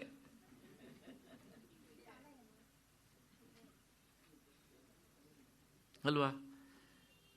ಹಾಗಾಗಿ ನಾವು ಎಷ್ಟು ಎತ್ತರದ ವಿಚಾರವನ್ನು ನಮ್ಮ ಮಟ್ಟಕ್ಕೆ ಎಳೆದು ಹೇಗೆ ಅವಮಾನ ಮಾಡ್ತಾ ಇದ್ದೇವೆ. ಅದಕ್ಕೋಸ್ಕರ ನಾನು ಹೇಳಿದೆ, ವಿಶ್ವತಶ್ಚಕ್ಷು ಅಂತ ಹೇಳಬೇಕಿದ್ರೆ ನಿಜವಾಗಿಯೂ ಸಹ ನೀನು ಜಗತ್ಸಾಕ್ಷಿ, ಬೆಳಕಿನ ಪುಂಜ, ನಿನಗೆ ನಾನು ಈ ನೀರಾಜನ ತೋರಿಸ್ತಾ ಇದ್ದೇನಲ್ಲ, ಇದು ಹೇಗಿದೆ ಕೇಳಿದರೆ ಸಮುದ್ರದ ನೀರನ್ನು ತೆಗೆದು ಸಮುದ್ರಕ್ಕೆ ಅರ್ಘ್ಯ ಕೊಟ್ಟರೆ ಹೇಗಿರುತ್ತೆ ರೀ? ಹಾಗಿದ್ರೆ ಯಾಕೆ ಮಾಡಬೇಕು ಹೇಳಿದರೆ, ಆದರೂ ಸಹ ಸಮುದ್ರದ ನೀರನ್ನೇ ತೆಗೆದು ಸಮುದ್ರಕ್ಕೆ ಅರ್ಘ್ಯ ಕೊಟ್ಟ ನನ್ನ ಕೈಗಳು ಪವಿತ್ರವಾದವಲ್ಲ ಅಲ್ವಾ? ಪರಿಮಳದ ಹೂವನ್ನು ದೇವರಿಗೆ ಹಾಕಿದರೂ ಸಹ ಹಾಕಿದ ಕೈ ಸುವಾಸನೆ ಆಗತ್ತಲ್ಲ, ಹೌದು ತಾನೇ? ಇಷ್ಟೇ, ಈ ಧನ್ಯತೆಗೋಸ್ಕರ ಇದು ಅರ್ಥ ಆದಾಗ ನಮಗೇನಾಗುತ್ತೆ, ಎಲ್ಲೋ ಒಂದು ಕಡೆಗೆ ಸಮಾಧಾನ ಸಿಗತ್ತೆ. ಮತ್ತೆ ಇದೆಲ್ಲವನ್ನು ಮರೆತು ಮಾಡ್ತಾ ಇದ್ರೆ ಏನಾಗುತ್ತೆ, ಪೂಜೆ ಮಾಡೋಕ್ಕಿಂತ ಮೊದಲೇ ಆಗಿತ್ತು ಆಮೇಲೂ ಹಾಗೆ ಇರುತ್ತೆ, ಏನು ವ್ಯತ್ಯಾಸ ಆಗೋದಿಲ್ಲ. ಹಾಗಾಗಿ ಯಾಕಿಷ್ಟೆಲ್ಲ ಹೇಳಿದೆ ಕೇಳಿದರೆ, ಸರ್ವತೋಮುಖಿ, ನೀನು ಆಕೆಯನ್ನು ನೋಡದೆ ಈ ಕಡೆ ತಿರ್ಕೊಂಡು ಮುಖ ಮಾಡಿಕೊಂಡು ಯಾರೋ ಬರ್ತಿದ್ದಾರೆ ಅಂತ ಕಾಯ್ಕೊಂಡು ಅವ್ರ ಕಡೆ ಮುಖ ಮಾಡಿದ್ರು ಸಹ ಅವಳು ನಿನ್ನನ್ನು ನೋಡ್ತಾಳೆ ಅನ್ನೋದನ್ನು ಮರಿಬೇಡ. ಈ ಎಚ್ಚರಿಕೆ ಉಂಟು ಆ ಮಾತಿನಲ್ಲಿ. ಹಾಗಾಗಿ ಯಾಕೆಂದರೆ ಅವಳ ಸ್ವರೂಪವೇ ವಿಶ್ವತಶ್ಚಕ್ಷು ಉತ ವಿಶ್ವತೋ ಮುಖೋ ವಿಶ್ವತೋ ಹಸ್ತ ಉತ ವಿಶ್ವತಃ ಪಾತ್. ಹಾಗಾಗಿ ಅವಳು ಅನೇಕ ಕಣ್ಣುಳ್ಳವಳು, ಅನೇಕ ಮುಖಗಳುಳ್ಳವಳು, ಎಲ್ಲರನ್ನೂ ಕಾಣ್ತಾಳೆ, ಎಲ್ಲರನ್ನೂ ನೋಡ್ತಾಳೆ. ಯಾಕೆಂದರೆ ಎಲ್ಲರ ಕಣ್ಣು ಅವಳ ಕಣ್ಣೆ. ಹಾಗಾಗಿ ನೀನು ಅವಳನ್ನು ವಂಚಿಸಲಾರೆ, ಈ ಎಚ್ಚರ ನಿನಗಿರಲಿ. ಭಗವಂತ ಈ ಮಾತನ್ನು ಗೀತೆಯಲ್ಲೂ ಹೇಳ್ತಾನೆ, ಸರ್ವತೋಕ್ಷಿ ಶಿರೋಮುಖಂ. ಸಮಾನವಾದಂಥ ಮಾತುಗಳು ಲಲಿತಾ ಸಹಸ್ರನಾಮದಲ್ಲಿ ಮತ್ತು ಭಗವದ್ಗೀತೆಯಲ್ಲಿ. ಹೀಗೆ ಅವಳನ್ನು ಯಾರೂ ವಂಚಿಸಲಾರರು. ಅಷ್ಟು ಹಿನ್ನೆಲೆಯಲ್ಲಿ ಈ ನಾಮದ ವಿಚಾರ ಆಯಿತು ಅಂದ್ಕೊಂಡು ಮತ್ತೆ ಮುಂದಿನ ನಾಮಕ್ಕೆ ಹೋಗೋಣ. ಸರ್ವೌದನಾ ಪ್ರೀತ ಚಿತ್ತ. ಇದನ್ನ ಶಬ್ದ ಓದನ ಅಂತ ಶಬ್ದ ಉಂಟು. ಓದನ ಅನ್ನೋದಕ್ಕೆ ಅರ್ಥ ಅನ್ನ ಅಂತ ಅರ್ಥ, ನಿನ್ನೇನು ಬಂದಿತ್ತು ಇದು. ಹಾಗಾಗಿ ಎಲ್ಲ ತರಹದ ಅನ್ನಗಳಲ್ಲೂ ಅವಳು ಪ್ರಿಯವಾದ ಮನಸ್ಸನ್ನು ಇಟ್ಟವಳು ಅಂತ ಅರ್ಥ. ಹೀಗಂದ್ರೆ ಅರ್ಥ ಏನು ಅಂದರೆ, ಎಲ್ಲ ಥರದ ಅನ್ನ ಅಂದರೆ ಸರಿಯಾಗಿ ಅರ್ಥ ಮಾಡ್ಕೊಳ್ಬೇಕು. ಆ ವಿಶುದ್ಧಿ ಚಕ್ರದಲ್ಲಿ ಡಾಕಿನಿ ದೇವಿ ಇದ್ಲಲ್ಲ, ಅವಳಿಗೆ ಏನು ಹೇಳಿತ್ತು? ಪಾಯಸ ಹೇಳಿತ್ತು. ಅಲ್ಲಿಂದ ಶುರು ಮಾಡಿ ಪ್ರಾರಂಭ ಮಾಡಿ ನಿನ್ನೆ ದಿವಸ ಹರಿದ್ರಾನ್ನ ಹೊಂದಿತ್ತಲ್ವಾ, ಇಲ್ಲಿನವರೆಗಿನ ಈ 6 ತರಹದ ಭಕ್ಷ್ಯಗಳೂ ಸಹ ಈ ಯಾಕಿನಿ ದೇವಿಗೆ ಇಷ್ಟ. ಇದ್ರ ಹೊರತಾಗಿ ಬೇರೆ ಅಲ್ಲ. ಈ ಭಕ್ಷ್ಯಗಳಲ್ಲಿ ಯಾವುದನ್ನಾದರೂ ಆಗ್ಬೋದು. ಸರ್ವೌದನ ಪ್ರೀತ ಚಿತ್ತ. ಅದು ಯಾವ್ಯಾವುದು ಅಂತೆಲ್ಲ ಹೇಳ್ತಾ ಬಂದಿದ್ದೇನೆ. ಅದಕ್ಕೋಸ್ಕರ ಆದಿ ಹೇಳಿಬಿಟ್ಟಿದ್ದೇನೆ. ಡಾಕಿನಿ ದೇವಿಗೆ ಪಾಯಸ, ಮತ್ತು ಹಾಕಿನಿಗೆ ಕೇಸರಿ ಅನ್ನ, ನಿನ್ನೆ ದಿವಸ ಹೇಳಿದ್ದು ಕೇಸರಿ ಪಾಯಸ. ಅದು ಅವರಿಗೆ ಎಲ್ಲವೂ ಸಹ ಅವಳಿಗೆ ಇಷ್ಟ, ಇಂಥ ಆಹಾರ ಅಂತ. ಇದು ಭಾಸ್ಕರ ರಾಯರು ಕೊಟ್ಟಂಥ ವಿವರಣೆ. ಇದಕ್ಕೊಂದು ಸ್ವಲ್ಪ ವಿಸ್ತೃತವಾದ ಅರ್ಥವನ್ನು ಹೇಳ್ತಾರೆ ವೈದ್ಯನಾಥ ದೀಕ್ಷಿತರು. ಈ 6 ತರಹದ್ದಲ್ಲಪ್ಪ, ಪಾಕಶಾಸ್ತ್ರದಲ್ಲಿ ಹೇಳಿದಂಥ ಪವಿತ್ರವಾದ ಎಲ್ಲ ಆಹಾರಗಳು ಅವಳಿಗೆ ಇಷ್ಟವೇ. ಅದು ಯಾಕ್ರಿ ಒಂದು ಶಬ್ದ ಸೇರಿಸಿದ್ರಿ, ಅಡ್ಜೆಕ್ಟಿವ್ ಪವಿತ್ರ ಅಂತ. ಈರುಳ್ಳಿ, ಬೆಳ್ಳುಳ್ಳಿ, ಗರಂ ಮಸಾಲೆ ಇವುಗಳನ್ನು ಬಿಟ್ಟು ಅಂತ. ಮತ್ತು ಅಡ್ಡ ಪ್ರಶ್ನೆ ಬರ್ತದೆ, ಅದ್ರ ಯಾಕ್ರಿ ತಿನ್ನಬಾರ್ದು? ನೈವೇದ್ಯ ಆಮೇಲೆ ನಾವು ಯಾಕ್ರಿ ತಿನ್ನಬಾರ್ದು? ಯಾಕೆ ನೈವೇದ್ಯ ಮಾಡಬಾರ್ದು? ಒಂದು ಮಾತನ್ನು ಸಂದರ್ಭ ಬಂದಿದ್ದಕ್ಕೆ ಹೇಳ್ತೇನೆ. ಆ ಸರ್ವೌದನ ಪ್ರೀತ ಚಿತ್ತ ಅನ್ನೋದಕ್ಕೆ ದೀಕ್ಷಿತ ಕೊಟ್ಟಂದು ಪಾಕಶಾಸ್ತ್ರದಲ್ಲಿ ಹೇಳಿದಂಥ ಎಲ್ಲ ಪವಿತ್ರತರವಾದಂಥ ಆಹಾರಗಳು. ಇಲ್ಲಿ ವಿಶೇಷವಾಗಿ ಹೇಳುವಂಥದ್ದು ಏನಂದರೆ, ದೇವಿಯ ಆಹಾರದಲ್ಲಿ ಒಂದು ಕೇಸರಿ ಅನ್ನ ಯಾರಾಯ್ತಲ್ಲ, ಅದರ ಜೊತೆಗೆ ಮಾಧುರ್ಯದಿಂದ ಕೂಡಿರಬೇಕು. ಒಂದು ಸ್ವಲ್ಪ ಸ್ನಿಗ್ಧತೆ, ಜಿಡ್ಡಿನ ಅಂಶ ಇರಬೇಕು. ಹಾಗೆ ಎಲ್ಲ ಕಡೆಗೂ ನಾವು ಅದನ್ನು ನೋಡ್ತಾ ಬಂದಿದ್ದೇವೆ. ಆದರೆ ಇವು ಸುತರಾಂ ವರ್ಜ್ಯ. ದೇವಿಗೆ ಒಂದಲ್ಲ, ಮನುಷ್ಯರಿಗೂ ವರ್ಜ್ಯವೇ. ದಯವಿಟ್ಟು ಯಾರು ಅದ್ರ ಬಗ್ಗೆ ಪ್ರೀತಿ ಇಟ್ಕೊಂಡಿದ್ದರೆ ಬೇಜಾರು ಮಾಡ್ಕೊಳ್ಬೇಡಿ. ಯಾಕೆ ಹಾಗೆ ಹೇಳ್ತಾರೆ ಅಂದರೆ, ಕಾರಣ ಇಷ್ಟೇ. ನಮ್ಮವರು ಪ್ರತಿಯೊಂದು ಆಹಾರವನ್ನು ಸಹ ಅದನ್ನು ಸರಿಯಾಗಿ ವಿಚಾರ ಮಾಡಿದ್ದಾರೆ. ಏನು ವಿಚಾರ ಅಂದರೆ, ಆಹಾರದ ಉದ್ದೇಶ ಎರಡು. ಒಂದು, ಇದನ್ನು ತಿಂದರೆ ದೇಹದ ಮೇಲೆ ಏನು ಪರಿಣಾಮ ಬೀರುತ್ತದೆ ಅನ್ನುವುದು ಮೊದಲನೇದು. ಎರಡನೇದು, ಇದನ್ನು ತಿಂದರೆ ಮನಸ್ಸಿನ ಮೇಲೆ ಏನು ಪರಿಣಾಮ ಬೀರ್ತದೆ ಅನ್ನುವಂಥದ್ದು. ನಾನು ಹೇಳ್ತಾ ಇರುವಂಥದ್ದು ಅಧ್ಯಾತ್ಮ ಸಾಧಕರಿಗೆ. ಹಾಗಾಗಿ ಈ ಸಂಸ್ಥೆಯಲ್ಲಿ ಈರುಳ್ಳಿಗೆ ಪಲಾಂಡು ಅಂತ ಕರೀತಾರೆ, ಬೆಳ್ಳುಳ್ಳಿಗೆ ಲಶುನ ಅಂತ ಕರೀತಾರೆ. ಆಯುರ್ವೇದದಲ್ಲಿ ಬೆಳ್ಳುಳ್ಳಿಯನ್ನು ಮಹೌಷಧ ಅಂತ ಕರೆದಿದ್ದಾರೆ. ಅದು ಔಷಧ, ಇದು ಔಷಧ. ಯಾಕೆ ಅಂತ ಆಮೇಲೆ ಹೇಳ್ತೇನೆ. ಹಾಗಿದ್ರೆ ಅದರೊಳಗೆ ಗುಣವೂ ಉಂಟು, ದೋಷವೂ ಉಂಟು. ಒಬ್ಬ ಹಾರ್ಟಿಗೆ ಸಂಬಂಧಪಟ್ಟಂಥ ತೊಂದರೆ ಇರುವವನು ಬೆಳ್ಳುಳ್ಳಿಯನ್ನು ತಿನ್ನುವಂಥದ್ದು ಸರಿಯೇ, ಅಥವಾ ದೇಹದಲ್ಲಿ ತುಂಬ ಈ ವಾಯುಗೆ ಸಂಬಂಧಪಟ್ಟಂಥದ್ದಿದ್ದರೆ ಅದು ಸರಿಯೇ. ಅದು ದೈಹಿಕವಾಗಿ ಒಳಿತು. ಮಾನಸಿಕವಾಗಿ ಅದೇನು ಮಾಡುತ್ತೆ ಕೇಳಿದರೆ, ಒಂದು ಮನಸ್ಸನ್ನು ಟೆಂಪ್ಟ್ ಮಾಡುತ್ತೆ, ವಿಪರೀತ ಟೆಂಪ್ಟ್. ಇನ್ನೊಂದು, ಇದು ಎರಡೂ ಸಹ ಶುಕ್ಲ ಸಂಸ್ಥಿತ ಅಂತ ಹೇಳಿದ್ವಲ್ಲ, ಅದರ ಗಟ್ಟಿತನವನ್ನು ಕರಗಿಸಿಬಿಡತ್ತೆ.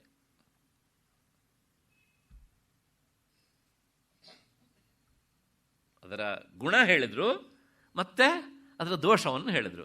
ಅಧ್ಯಾತ್ಮ ಸಾಧನೆಯಲ್ಲಿ ದಾರಿಯಲ್ಲಿ ಸಾಗುವವನು ಅದನ್ನು ಸ್ವೀಕಾರ ಮಾಡಬೇಕೋ ಬಿಡಬೇಕು ಅಂತ ಇಷ್ಟ ಮೇಲೆ ನಿನ್ನ ತೀರ್ಮಾನ. ಯಾಕೆಂದರೆ ಯಾವುದೇ ಆಹಾರವೂ ಸಹ ನಮ್ಮವ್ರು ಕಂಡುಕೊಂಡಿದ್ದು ದೇಹದ ಮೇಲೆ ಪರಿಣಾಮ ಹೇಗೆ, ಮನಸ್ಸಿನ ಮೇಲೆ ಪರಿಣಾಮ. ಇವತ್ತು ನಾವು ಏನು ಮಾಡ್ತೀವಿ, ಮನಸ್ಸಿನ ಮೇಲೆ ಅದು ಪರಿಣಾಮ ಬೀರುತ್ತೋ ಇಲ್ವೋ ಅಂತ ಒಬ್ಬರೂ ವಿಚಾರ ಮಾಡೋದಿಲ್ಲ. ನಾಲಿಗೆಗೆ ಹೇಗಿರುತ್ತೆ, ಹೊಟ್ಟೆಗೆ ಅಷ್ಟೇ, ಇಷ್ಟನ್ನು ನೋಡ್ತಾರೆ ಅಷ್ಟೇ ಹೊರತನು ಸಹ. ಅದಕ್ಕೋಸ್ಕರ ಹೇಳಿದ್ವಿ ಏನು ಕೇಳಿದರೆ, ಆಹಾರ ಶುದ್ಧವು ಸತ್ವ ಶುದ್ಧಿ. ಸತ್ವ ಅಂದರೆ ಮನಸ್ಸು. ಆಹಾರ ಶುದ್ಧವಾದದ್ದಿದ್ದರೆ ಏನಾಗುತ್ತೆ ಅಂದರೆ ಸತ್ವ ಮನಸ್ಸು ಶುದ್ಧವಾಗುತ್ತೆ. ಆಹಾರ ಪರಿಯುಷಿತ ಮಲಿನವಾದದ್ದಿದ್ದರೆ ಮನಸ್ಸು ಸಹ ಮಲಿನ ಆಗುತ್ತೆ. ದೇಹಕ್ಕೆ ಒಳ್ಳೆಯದಾಗ್ಬೋದು, ಆ ವಿಚಾರದಲ್ಲಿ ಮಾತಾಡೋದೇ ಇಲ್ಲ. ಯಾಕೆಂದರೆ ಅದು ಔಷಧ ಅಂತ ಆಯುರ್ವೇದ ಹೇಳಿದೆ, ಅಷ್ಟರ ಮಟ್ಟಿಗೆ ಸೇವೆ ಅದು ಅಷ್ಟೇ. ಆದರೆ ಸದಾ ಅಲ್ಲ, ಅಧ್ಯಾತ್ಮ ಸಾಧನೆಯಲ್ಲಿ ಸಾಗುವವನಿಗೆ ಸುತರಾಮ್ ವರ್ಜ್ಯ ಅವರಿಗೆ. ಅಷ್ಟು ಹಿನ್ನೆಲೆಯಲ್ಲಿ ಹಾಗಾಗಿ ವೈದ್ಯನಾಥ ದೀಕ್ಷಿತರು ಹೇಳ್ತಾರೆ, ಜಗನ್ಮಾತೆಗೆ ನೀನು ಸಲ್ಲಿಸುವಂಥ ಆಹಾರ ಹೇಗಿರಬೇಕು ಅಂದರೆ, ಭಾಸ್ಕರಾಯರು ಯಾರು ಅಂತ ಹೇಳಿದ್ರಲ್ಲ, ವೈದ್ಯನಾಥ ದೀಕ್ಷಿತರು ಹೇಳುವಂಥದ್ದು ಪಾಕಶಾಸ್ತ್ರದಲ್ಲಿ ಹೇಳಿದಂಥ ಎಲ್ಲ ಪವಿತ್ರ ಪದಾರ್ಥಗಳು. ಅದಕ್ಕೋಸ್ಕರ ನಾನು ಇದನ್ನು ಬೇರ್ಪಡಿಸಿದ್ದೇನೆ ಹೀಗೆ ಅಂತ. ಅಷ್ಟು ಹಿನ್ನೆಲೆಯಲ್ಲಿ ಸರ್ವೌದನ ಪ್ರೀತ ಚಿತ್ತ, ಎಲ್ಲ ಥರದ ಆಹಾರಗಳಲ್ಲೂ ಸಹ ಅವಳು ಪ್ರೀತಿಯ ಮನಸ್ಸನ್ನು ಇಡುವವಳು. ಅಂದರೆ ಅವಳು ಪ್ರೀತಿಯಿಂದ ಮನಸ್ಸನ್ನು ಇಡಬೇಕು ಅಂದರೆ ನಾವು ಪ್ರೀತಿಯಿಂದ ಭಕ್ತಿ ಅತಿಶಯದಿಂದ ಸಮರ್ಪಿಸಬೇಕು ಅಷ್ಟೇ. ಅಷ್ಟಾದ ಮೇಲೆ 534ನೇ ನಾಮ, ಈ ಯೋಗಿನಿ ವಿಚಾರವನ್ನು ಹೇಳುವಂಥ ಕೊನೆಯ ನಾಮ.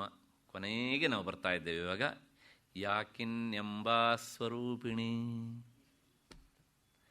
ಅಂದರೆ ಇದಿಷ್ಟು ಯಾಕಿನಿ ದೇವಿಯ ಸ್ವರೂಪ. ಇವಳು ಯಾಕಿನಿ ದೇವಿಯ ಸ್ವರೂಪದಲ್ಲಿ ಇರುವವಳು. ಅಂದರೆ 528ನೇ ನಾಮವಾದಂತಹ ಸಹಸ್ರದಲ ಪದ್ಮಸ್ಥ, ಅಲ್ಲಿಂದ ಪ್ರಾರಂಭ ಮಾಡಿ ಈ ನಾಮದವರೆಗೆ ಒಟ್ಟು 7 ನಾಮಗಳಲ್ಲಿ ವರ್ಣಿತವಾದಂತಹದ್ದು ಯಾಕಿನಿ ದೇವಿಯ ಸ್ವರೂಪ. ಇಷ್ಟಾಯಿತು.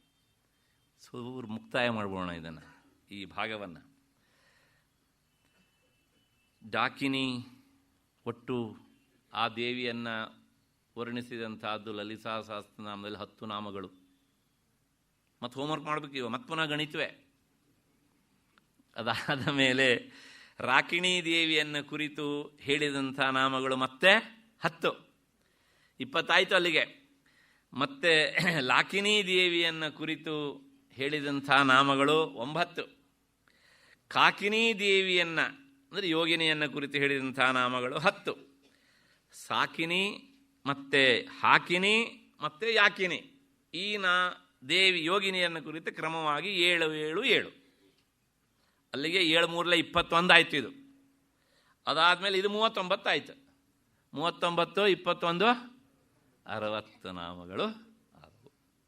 ಸೊ ನಾನು ಪ್ರಾರಂಭದಲ್ಲಿ ಹೇಳಿದ್ದನ್ನು ಮೊನ್ನೆ ದಿವಸ ಅದನ್ನು ಕರೆಕ್ಷನ್ ಮಾಡಿದ್ದೆ.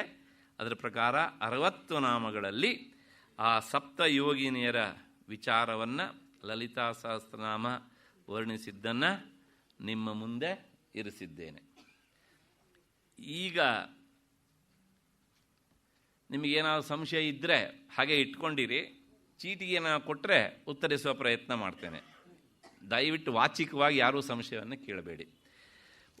ಈಗ ಒಂದು ಸ್ವಲ್ಪ ತಕರಾರಿಗೆ ಉತ್ತರ ಕೊಡಬೇಕು ನಾನು ಇವಾಗ. ಏನು ತಕರಾರು? ಯಾರಿಗೆ ತಕರಾರು ಮಾಡಿದ್ದಾರೆ? ಯಾರೂ ತಕರಾರು ಮಾಡಲಿಲ್ಲ. ಈ ಗ್ರಂಥಗಳಲ್ಲೇ ನಮಗೆ ಬರುವಂಥ ಸಂಶಯ ಏನು ಅಂದರೆ, ಒಂದು ವಿಚಾರ ನಾವು ಮಾಡಬೇಕು. ಏನು ಅಂದರೆ, ಈ ಷಟ್ಚಕ್ರಗಳಿದ್ದಾವಲ್ಲ, ಈ ಷಟ್ಚಕ್ರಗಳಿಗೆ ಸಂಬಂಧಪಟ್ಟ ಹಾಗೆ 1 2 3 4 5 6 ಅಲ್ವಾ? ಇದರ ಬಗ್ಗೆ ಒಂದಿಷ್ಟು ವಿಚಾರ ಮಾಡಬೇಕು. ಅದಕ್ಕೂ ಮೊದಲು ಒಂದು ಮಾತು ಹೇಳಿಬಿಡ್ತೇನೆ. ಈ ಪಟ ಏನುಂಟು ಇದು 100ಕ್ಕೆ 100ರಷ್ಟು ಸರಿಯಾದ ಕ್ರಮದಲ್ಲಿ ಇಲ್ಲ ಅಂತ ಹೇಳೋದಕ್ಕೆ ನನ್ನ ಮನಸ್ಸು ಹಿಂದೇಟು ಹಾಕ್ತಾ ಇದೆ. ಆದರೆ ಅನಿವಾರ್ಯ. ಇದಕ್ಕಿಂತ ಉತ್ತಮವಾದಂಥ ಪಟ ಸಿಗದೇ ಇರೋದ್ರಿಂದ ಇದನ್ನು ಹೇಳ್ತಾ ಇದ್ದೇನೆ. ಆದರೆ ಇದನ್ನು ಬಿಟ್ಟರೆ ಬೇರೆ ಕ್ರಮದಲ್ಲಿ ಹೇಳೋದು ತುಂಬ ಕಷ್ಟ, ಬಹಳ ಅತ್ಯಂತ ಕಷ್ಟಪಟ್ಟು ಮಾಡಿದ್ದಾರೆ ಇದನ್ನು. ಅಷ್ಟು ಹಿನ್ನೆಲೆಯಲ್ಲಿ ಈ ಕ್ರಮ ಹೇಗೆ ಅಂದರೆ ನೋಡಿ, ಇದು ಮೂಲಾಧಾರ, ಇದು ಸ್ವಾಧಿಷ್ಠಾನ, ಅದಾದಮೇಲೆ ಇದು ಮಣಿಪುರ, ಆಮೇಲೆ ಅನಾಹತ, ವಿಶುದ್ಧಿ, ಆಜ್ಞಾ. ಮೇಲಕ್ಕೆ ಹೋಗೋದು ಬೇಡ ಅಲ್ವಾ? ಈಗ ತಕರಾರು ಎಲ್ಲಿ ಅಂತ ಕೇಳಿದರೆ ಹೇಳುವ ಕ್ರಮ ಹೀಗೇನೆ, ಆರೋಹಣ ಕ್ರಮದೊಳಗೆ. ಅದು ನಮಗೆ ತೊಂದರೆ ಇರೋದು ಇಲ್ಲಿ ಇದು ಮತ್ತು ಇದು. ಮೂಲಾಧಾರ ಸಮಸ್ಯೆ ಇಲ್ಲ, ಅದೇನೆ. ಆದರೆ ಮಣಿಪುರ ಇಲ್ಲಿ ಬರಬೇಕಾ ಅಥವಾ ಇಲ್ಲಿ ಬರಬೇಕಾ? ಅಂದರೆ ಮಣಿಪುರ ಇಲ್ಲಿ ಬರಬೇಕಂದ್ರೆ ಸ್ವಾಧಿಷ್ಠಾನ ಇಲ್ಲ ಆಯಿತು. ಮನಸ್ಸಿಗೆ ಬರ್ತಾ ಎಂದು ಅಂದ್ಕೊಂಡಿದ್ದೇನೆ. ಯಾಕೆ ಹೀಗೆ ಅಂದರೆ ತಪ್ಪು ತಿಳ್ಕೊಳ್ಬೇಡಿ. ಇದನ್ನು ಈ ರೀತಿಯಲ್ಲಿ ಅವರು ಕೊಟ್ಟಿದ್ದಾರೆ ಚಿತ್ರದೊಳಗೆ. ಆದರೆ ವಾಸ್ತವಿಕವಾಗಿ ಸ್ವಲ್ಪ ಹೀಗಿರಬಹುದಿತ್ತೇನೋ ಅಂತ. ಹೇಗೆ ಅಂದರೆ, ಮಣಿಪುರ ಆದ ಮೇಲೆ ಇದು ಉಂಟಲ್ಲ, ಇದು ಹೀಗೆ ಹೋಗಿ ಹೀಗೆ ಬಂದಿದ್ದು ಚೆನ್ನಾಗಿರೋದು. ಮನಸ್ಸಿಗೆ ಬರ್ತು ಅಂತ ಅಂದ್ಕೊಂಡಿದ್ದೇನೆ. ಇದು ಮೂಲಾಧಾರ, ಆಮೇಲೆ ಇದು ಸ್ವಾಧಿಷ್ಠಾನ, ಹೀಗೆ ಇದು ಸ್ವಲ್ಪ ಇದು ಬರಬೇಕಿತ್ತು. ಯಾಕೆ ಅಂದರೆ ಮೂಲಾಧಾರದ ಸ್ಥಾನ ಗುದದ್ವಾರ, ಹೌದು ತಾನೆ, ಮಲ ವಿಸರ್ಜನೆ ಮಾಡುವ ದ್ವಾರ. ಮತ್ತು ಸ್ವಾಧಿಷ್ಠಾನದ ಜಾಗ ಯಾವುದು ಅಂದರೆ ಅದು ಇಲ್ಲಿ ಜನನೇಂದ್ರಿಯದ ಮೂಲ. ಹಾಗಾಗಿ ಅಲ್ಲಿ ಸ್ವಲ್ಪ ಹೀಗೆ ಹೋಗಿ ಹೀಗೆ ಬಂದಿದ್ದಿದ್ರೆ ಅದು ಹೆಚ್ಚು ಸ್ಪಷ್ಟ ಆಗ್ತಿತ್ತು ಒಂದು. ಆದ್ರೂ ಸಹ ಆನುಪೂರಿ ಕ್ರಮ ಉಂಟಲ್ಲ, ಕ್ರಮ ಅಂದರೆ ಮೂಲಾಧಾರ ಆದಮೇಲೆ ಸ್ವಾಧಿಷ್ಠಾನ ಹೇಳಬೇಕು ಮತ್ತು ಮಣಿಪುರ ಹೇಳಬೇಕು ಎನ್ನುವಂಥದ್ದು. ಯಾಕೆ ಈ ತಕರಾರು ಅಂತಂದರೆ ಪ್ರಶ್ನೆ ಇಷ್ಟೇ ನೋಡಿ. ಹೇಳಬೇಕಿದ್ರೆ ಇದೇ ಕ್ರಮ: ಮೂಲಾಧಾರ, ಸ್ವಾಧಿಷ್ಠಾನ, ಮಣಿಪುರ, ಅನಾಹತ, ವಿಶುದ್ಧಿ, ಆಜ್ಞಾ. ಅಷ್ಟಿಗೆ. ನಾನು ಪದೇ ಪದೇ ಇದನ್ನು ಹೇಳೋದಿಲ್ಲ. ಇದು ಎರಡೇ ಚಕ್ರದ ಬಗ್ಗೆ ಹೆಚ್ಚು ವಿಮರ್ಶೆ ಮಾಡ್ತೇನೆ. ಯಾಕೆಂದರೆ ಹಿಂದೆ ಯಾವಾಗಲೂ ಒಬ್ಬರು ಇದನ್ನು ಕೇಳಿದ್ರು. ನಾನು ಹೇಳಿದ್ದೆ ಮುಂದೆ ಅದು ಬರುತ್ತೆ, ಅಲ್ಲಿವರೆಗೆ ಕಾಯಿರಿ ಅಂತ. ಅವರು ಪ್ರಾಯಶಃ ಇಲ್ಲಿ ಬಂದಿದ್ದಾರೋ ಇಲ್ಲ ನನಗೆ ಗೊತ್ತಿಲ್ಲ. ಬಂದಿದ್ದಿದ್ರು ಸಂತೋಷ, ಬರದೇ ಇದ್ದರೂ ಸಂತೋಷ. ಹಾಗಿದ್ರೆ ಈ ಚಕ್ರಗಳ ಆನುಪೂರ್ವಿ ಅಂದರೆ ಕೆಳಗಿಂದ ಹೋಗಬೇಕಿದ್ರೆ ಮೊದಲು ನಮಗೆ ಸ್ವಾಧಿಷ್ಠಾನ ಮೊದಲ ಅಥವಾ ಮಣಿಪುರ ಮೊದಲ ಅಂತ. ಲಲಿತಾ ಸಹಸ್ರನಾಮದ ವರ್ಣಿತವಾದಂಥದ್ದು ಮೊದಲು ಸ್ವಾಧಿಷ್ಠಾನ, ಆಮೇಲೆ ಮಣಿಪುರ. ಸ್ಪಷ್ಟ ಆಯಿತು ಅಂತ ಅಂದ್ಕೊಂಡಿದ್ದೇನೆ. ನಾವು ಎಲ್ಲರೂ ಲೋಕದಲ್ಲಿ ಹೇಳೋದು ಎಲ್ಲರೂ ಹೀಗೇನೆ, ಮೂಲಾಧಾರ, ಸ್ವಾಧಿಷ್ಠಾನ. ಎಸ್, ಇಷ್ಟನ್ನು ನಿಲ್ಲಿಸ್ಕೊಂಡಿರಿ. ಸೌಂದರ್ಯ ಲಹರಿಯ 9ನೇ ಶ್ಲೋಕ ಬಾಯಾಟ ಆಗಿದೆ ಅಂತ ಅಂದ್ಕೊಂಡಿದ್ದೇನೆ. ಮಹೀಂ ಮೂಲಾಧಾರೆ, ಮಹೀಂ ಮೂಲಾಧಾರೆ. ಇಷ್ಟು ಮಧ್ಯದಲ್ಲಿ ಒಂದು ವಿಚಾರ ಹೇಳಿಬಿಡ್ತೇನೆ. ಈ ಎಲ್ಲ ಚಕ್ರಗಳು ಬರೇ ಚಕ್ರಗಳಲ್ಲ. ಈ ಮೂಲಾಧಾರ ಚಕ್ರದ ಅಲ್ಲಿ ಒಂದು ತತ್ವ ಉಂಟು, ಪೃಥ್ವಿ ತತ್ವ. ನೀನೇ ಹೇಳಿದ್ದೇನೆ ಅದನ್ನು. ಮತ್ತೆ ಪುನಃ ಸ್ವಾಧಿಷ್ಠಾನದಲ್ಲಿ ಏನುಂಟು ಹೇಳಿದ್ರು ಅಗ್ನಿ ತತ್ವ ಉಂಟು. ಮಣಿಪುರದಲ್ಲಿ ಏನುಂಟು ಜಲತತ್ವ ಉಂಟು. ಇಲ್ಲಿ ಅನಾಹತದಲ್ಲಿ ವಾಯು ತತ್ವ ಉಂಟು. ಇದು ವಿಶುದ್ಧಿ ಆಕಾಶ ತತ್ವ. ಆ ತತ್ವ ಇಲ್ಲಿ ಕಾಣಿಸ್ಲಿಲ್ಲ. ಇದನ್ನು ನಾವು ನೆನ್ಪಿಟ್ಕೊಳ್ಬೇಕು. ಅದಕ್ಕೋಸ್ಕರ ಹೇಳಿದೆ ಪೂರ್ತಿ ವಿಚಾರ ಅದರೊಳಗೆ ಇಲ್ಲ ಅಂತ. ಹಾಗಾಗಿ ಒಂದು ಕೆಳಗಡೆ ಇರುವಂಥದ್ದು ಪೃಥ್ವಿ ತತ್ವ, ಆಮೇಲೆ ಏನು ಬರಬೇಕು ಅಗ್ನಿ ತತ್ವ, ಆಮೇಲೆ ಜಲತತ್ವ, ವಾಯುತತ್ವ, ಆಕಾಶ ತತ್ವ. ಎಸ್, ಇದರ ಪ್ರಕಾರ ಭಗವತ್ಪಾದರು ಹೇಳಿದ್ರು ಮಹೀಂ ಮೂಲಾಧಾರೇ. ಇಲ್ಲಿ ಮೂಲಾಧಾರ ಹೇಳಿದ್ರು, ತಕ್ಷಣ ಇಲ್ಲಿಗೆ ಬಂದರು. ಕಮಪಿ ಮಣಿಪೂರೇ, ಇದನ್ನು ಬಿಟ್ಟು ಇಲ್ಲಿಗೆ ಬಂದರು. ಆಮೇಲೆ ಇದನ್ನು ಇಲ್ಲಿ ಹೇಳಿದರು, ಈ ಜಾಗದಲ್ಲಿ ಸ್ಥಿತಂ ಸ್ವಾಧಿಷ್ಠಾನೇ ಹೃದಯ ಮರುತ, ಇಲ್ಲಿ ತೊಂದರೆ ಇಲ್ಲ, ಹೃದಯ ಮರುತಂ ಆಕಾಶಮುಪರಿ. ಯಾಕೆ ಹೇಳಿದ್ರು? ಸಂಶಯ ಕ್ಲಿಯರ್ ಆಗ್ತಾ ಇದೆ ಅಂತ ಅಂದ್ಕೊಂಡಿದ್ದೇನೆ. ಯಾಕೆ ಅಂದರೆ ಇದನ್ನ ಹೀಗೆ ಹೇಳೋದಕ್ಕೆ ಕಾರಣ ಉಂಟು. ಈ ಬೀಜಾಕ್ಷರಗಳ ಸಂಖ್ಯೆ ಆರೋಹಣ ಕ್ರಮದಲ್ಲಿ ದಳಗಳನ್ನು ಇಟ್ಕೊಂಡು ಹೇಳಿದ್ದಾರೆ. ಭಗವತ್ಪಾದರು ಹೇಳ್ತಾ ಇರೋದು ದಳಗಳನ್ನು ಇಟ್ಕೊಂಡಲ್ಲ, ಪೃಥಿವ್ಯಪ್ತೇಜೋ ವಾಯುವಾಕಾಶ ಉಂಟಲ್ಲ, ಆ ತತ್ವವನ್ನು ಇಟ್ಕೊಂಡು ಹೇಳ್ತಾರೆ ಅವರು. ಪೃಥಿವಿ ಆದ್ಮೇಲೆ ನೆಕ್ಸ್ಟ್ ಬರೋದು ಯಾವುದು? Up, reverse. ಹಾಗಾಗಿ ಏನು ಹೇಳ್ತಾರೆ ಅವರು? ತತ್ವ. ಅದಾದಮೇಲೆ ತೇಜ, ಸ್ವಾಧಿಷ್ಠಾನ ಚಕ್ರವನ್ನು ಇಲ್ಲಿ ಹೇಳ್ತಾರೆ ಅವರು. ಇದು ಸ್ವಾಧಿಷ್ಠಾನ ಚಕ್ರ ಅವರು ಹೇಳೋದು. ಆಮೇಲೆ ಇಲ್ಲಿ ಏನು ವಿಪ್ರತಿಪತ್ತಿ ಇಲ್ಲ, ಸಂಶಯ ಇಲ್ಲ. ಇದೆರಡರೊಳಗೆ ಮನಸ್ಸಿಗೆ ಬರ್ತಾ ಎಂದು ಅಂದ್ಕೊಂಡಿದ್ದೇನೆ. ಅಷ್ಟಾದ ಮೇಲೆ ಮತ್ತೆ ನೋಡಿ, ಭಗವತ್ಪಾದರು ಸೌಂದರ್ಯ ಲಹರಿಯಲ್ಲಿ ಇನ್ನೊಂದು ಕಡೆಗೆ ಇದೇ ವಿಚಾರವನ್ನು ಹೇಳ್ತಾರೆ. 35ನೇ ಶ್ಲೋಕದಲ್ಲಿ ಮನಸ್ತ್ವಂ ವ್ಯೋಮತ್ವಂ ಮರುದಸಿ ಮರುತ್ಸಾರಥರಸಿ ತ್ವಮಾಪಸ್ತ್ವಂ ಭೂಮಿ ತ್ವಯಿ ಪರಿಣತಾಯಾಮ್ ನಹಿ ಪರಂ. ಎಲ್ಲಿಂದ ಶುರು ಮಾಡಿದ್ರು ಆವಾಗ? ಮನಸ್ತ್ವಂ ಯಾವುದಿದು? ಆಜ್ಞಾಚಕ್ರ. ಆಜ್ಞಾಚಕ್ರ ಮನಸ್ತತ್ವ, ಹೌದು ತಾನೇ? ಇದು ಆಕಾಶ. ಇವಾಗ ಅವರೋಹಣ ಕ್ರಮ. ಮೊದಲು ಹೇಳಿದ್ದು ಆರೋಹಣ ಕ್ರಮ, ಇದು ಅವರೋಹಣ ಕ್ರಮ. ಆಮೇಲೆ ಇದು ಅನಾಹತ, ಇದು ವಾಯುತತ್ವ. ಅದಾದಮೇಲೆ ಅವ್ರು ಹೇಳ್ತಾರೆ, ಲೆಕ್ಕ ಹಾಕಿ, ಮನಸ್ತ್ವಂ ವ್ಯೋಮತ್ವಂ ಮರುದಸಿ ಮರುತ್ಸಾರಥಿರಸಿ. ಮರುತ್ಸಾರಥಿ, ಮರುತ್ತೇ ಸಾರಥ್ಯ, ಗಾಳಿಯೇ ಸಾರಥ್ಯ ಆಗುಳ್ಳವನು ಯಾರು? ಅಗ್ನಿ. ಮತ್ತೆ ಪುನಃ ಇಲ್ಲೇ ಹೇಳ್ತಾರೆ ಅಗ್ನಿ. ನೋಡಿ, ಅವ್ರ ಕ್ರಮದಲ್ಲಿ ಏನೂ ವ್ಯತ್ಯಾಸ ಇಲ್ಲ. ಆರೋಹಣ ಕ್ರಮದಲ್ಲೂ ಅದೇ ಕ್ರಮ ಹೇಳ್ತಾರೆ, ಅವರೋಹಣ ಕ್ರಮದಲ್ಲೂ ಅದೇ ಕ್ರಮ ಹೇಳ್ತಾರೆ. ಯಾಕೆ ಅಂದರೆ ಹೀಗೆ ಹೇಳೋದಕ್ಕೆ ಒಂದು ಕಾರಣ ಉಂಟು. ತೈತ್ತಿರೀಯ ಉಪನಿಷತ್ತು ಹೇಳುತ್ತೆ, ಆತ್ಮನ ಆಕಾಶ ಸಂಭೂತಃ, ಆಕಾಶಾದ್ವಾಯು, ವಾಯೋರಗ್ನಿ, ಅಗ್ನೇರಾಪಃ, ಅದ್ಭ್ಯಃ ಪೃಥಿವೀ. ಶ್ರುತಿ ಮಾರ್ಗವನ್ನಾಶ್ರಯಿಸಿಯೇ ಅವರು ಹೇಳ್ತಾರೆ. ಸಮಯ ಮತ ಪರಿಶುದ್ಧವಾದಂತಹ ಆ ಶ್ರುತ್ಯರ್ಥದಲ್ಲಿಯೇ ಇದನ್ನು ಪೂರ್ತಿ ನಯನ ಮಾಡ್ತಾರೆ.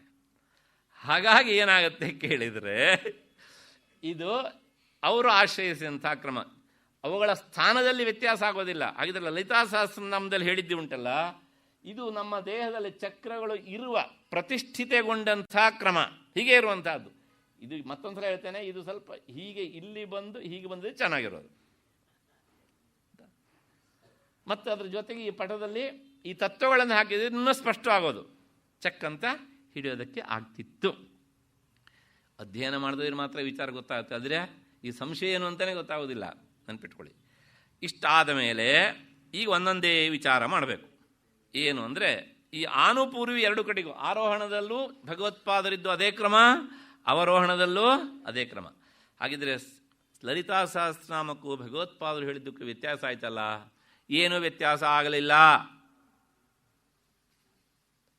ಕನ್ಫ್ಯೂಷನ್ ಮಾಡಿಕೊಳ್ಳಬೇಡಿ. ನೋಡಿ, ಒಂದು, ಈ ಚಕ್ರಗಳ ಇರುವಿಕೆಯಲ್ಲಿ ಏನೂ ವ್ಯತ್ಯಾಸ ಇಲ್ಲ, ಹೌದು ತಾನೇ? ಹೀಗೀಗೆ ಇರ್ತವೆ.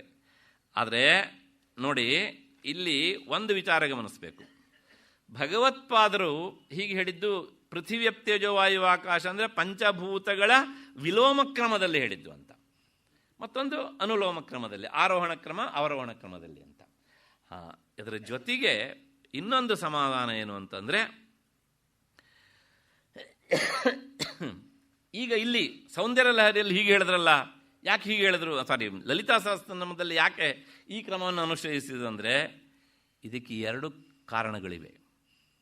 ಹೇಳಬೇಕಿದ್ರೆ ಯಾಕೆ ಇಲ್ಲಿಂದ ಶುರು ಮಾಡಿದರು? ದಳಗಳನ್ನು ಲೆಕ್ಕ ಹಾಕಿ.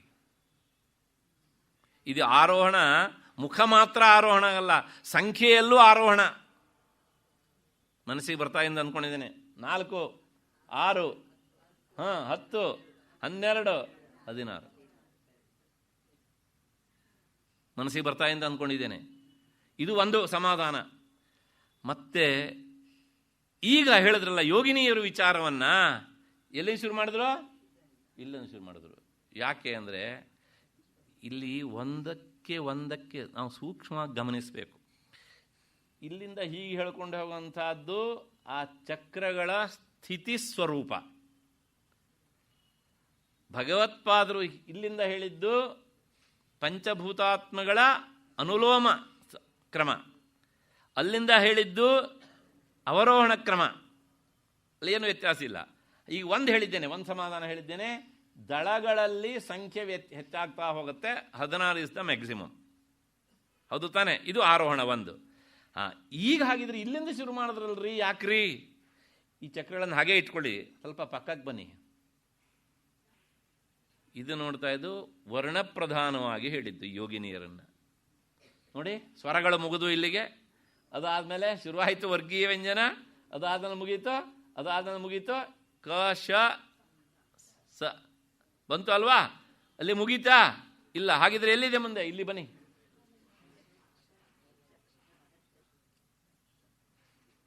ಇದು ವರ್ಣಪ್ರಧಾನವಾಗಿ ಹೇಳಿದ್ದು ಯೋಗಿನಿಯರನ್ನ, ಭಗವತ್ಪಾದರು ಹೇಳಿದ್ದು ತತ್ವಪ್ರಧಾನವಾಗಿ ಹೇಳಿದ್ದು.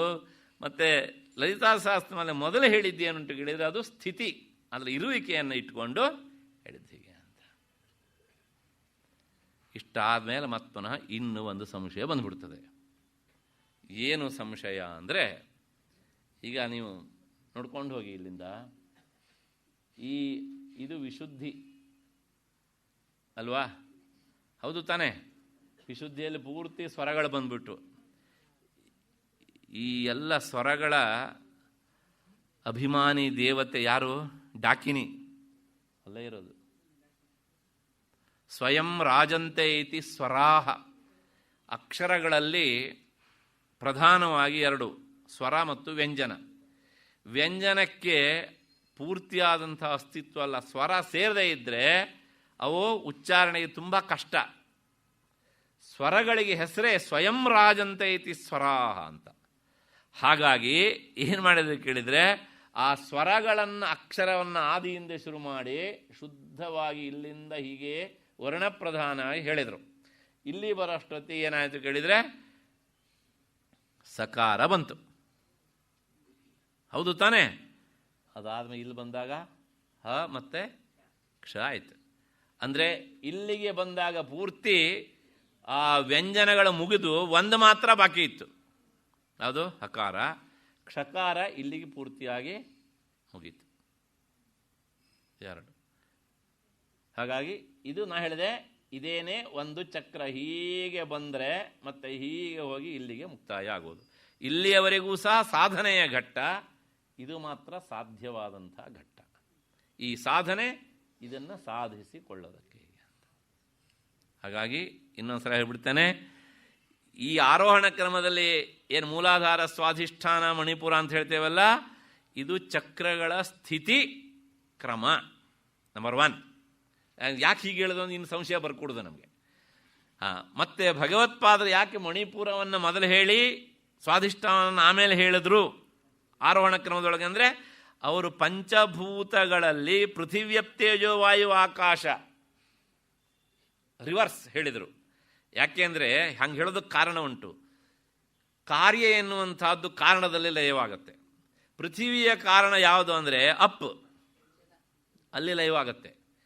ಜಲದ ಕಾರಣ ಅಗ್ನಿ, ಅದು ಅಗ್ನಿಯಲ್ಲಿ ಲಯವಾಗುತ್ತೆ. ಹೌದು ತಾನೇ?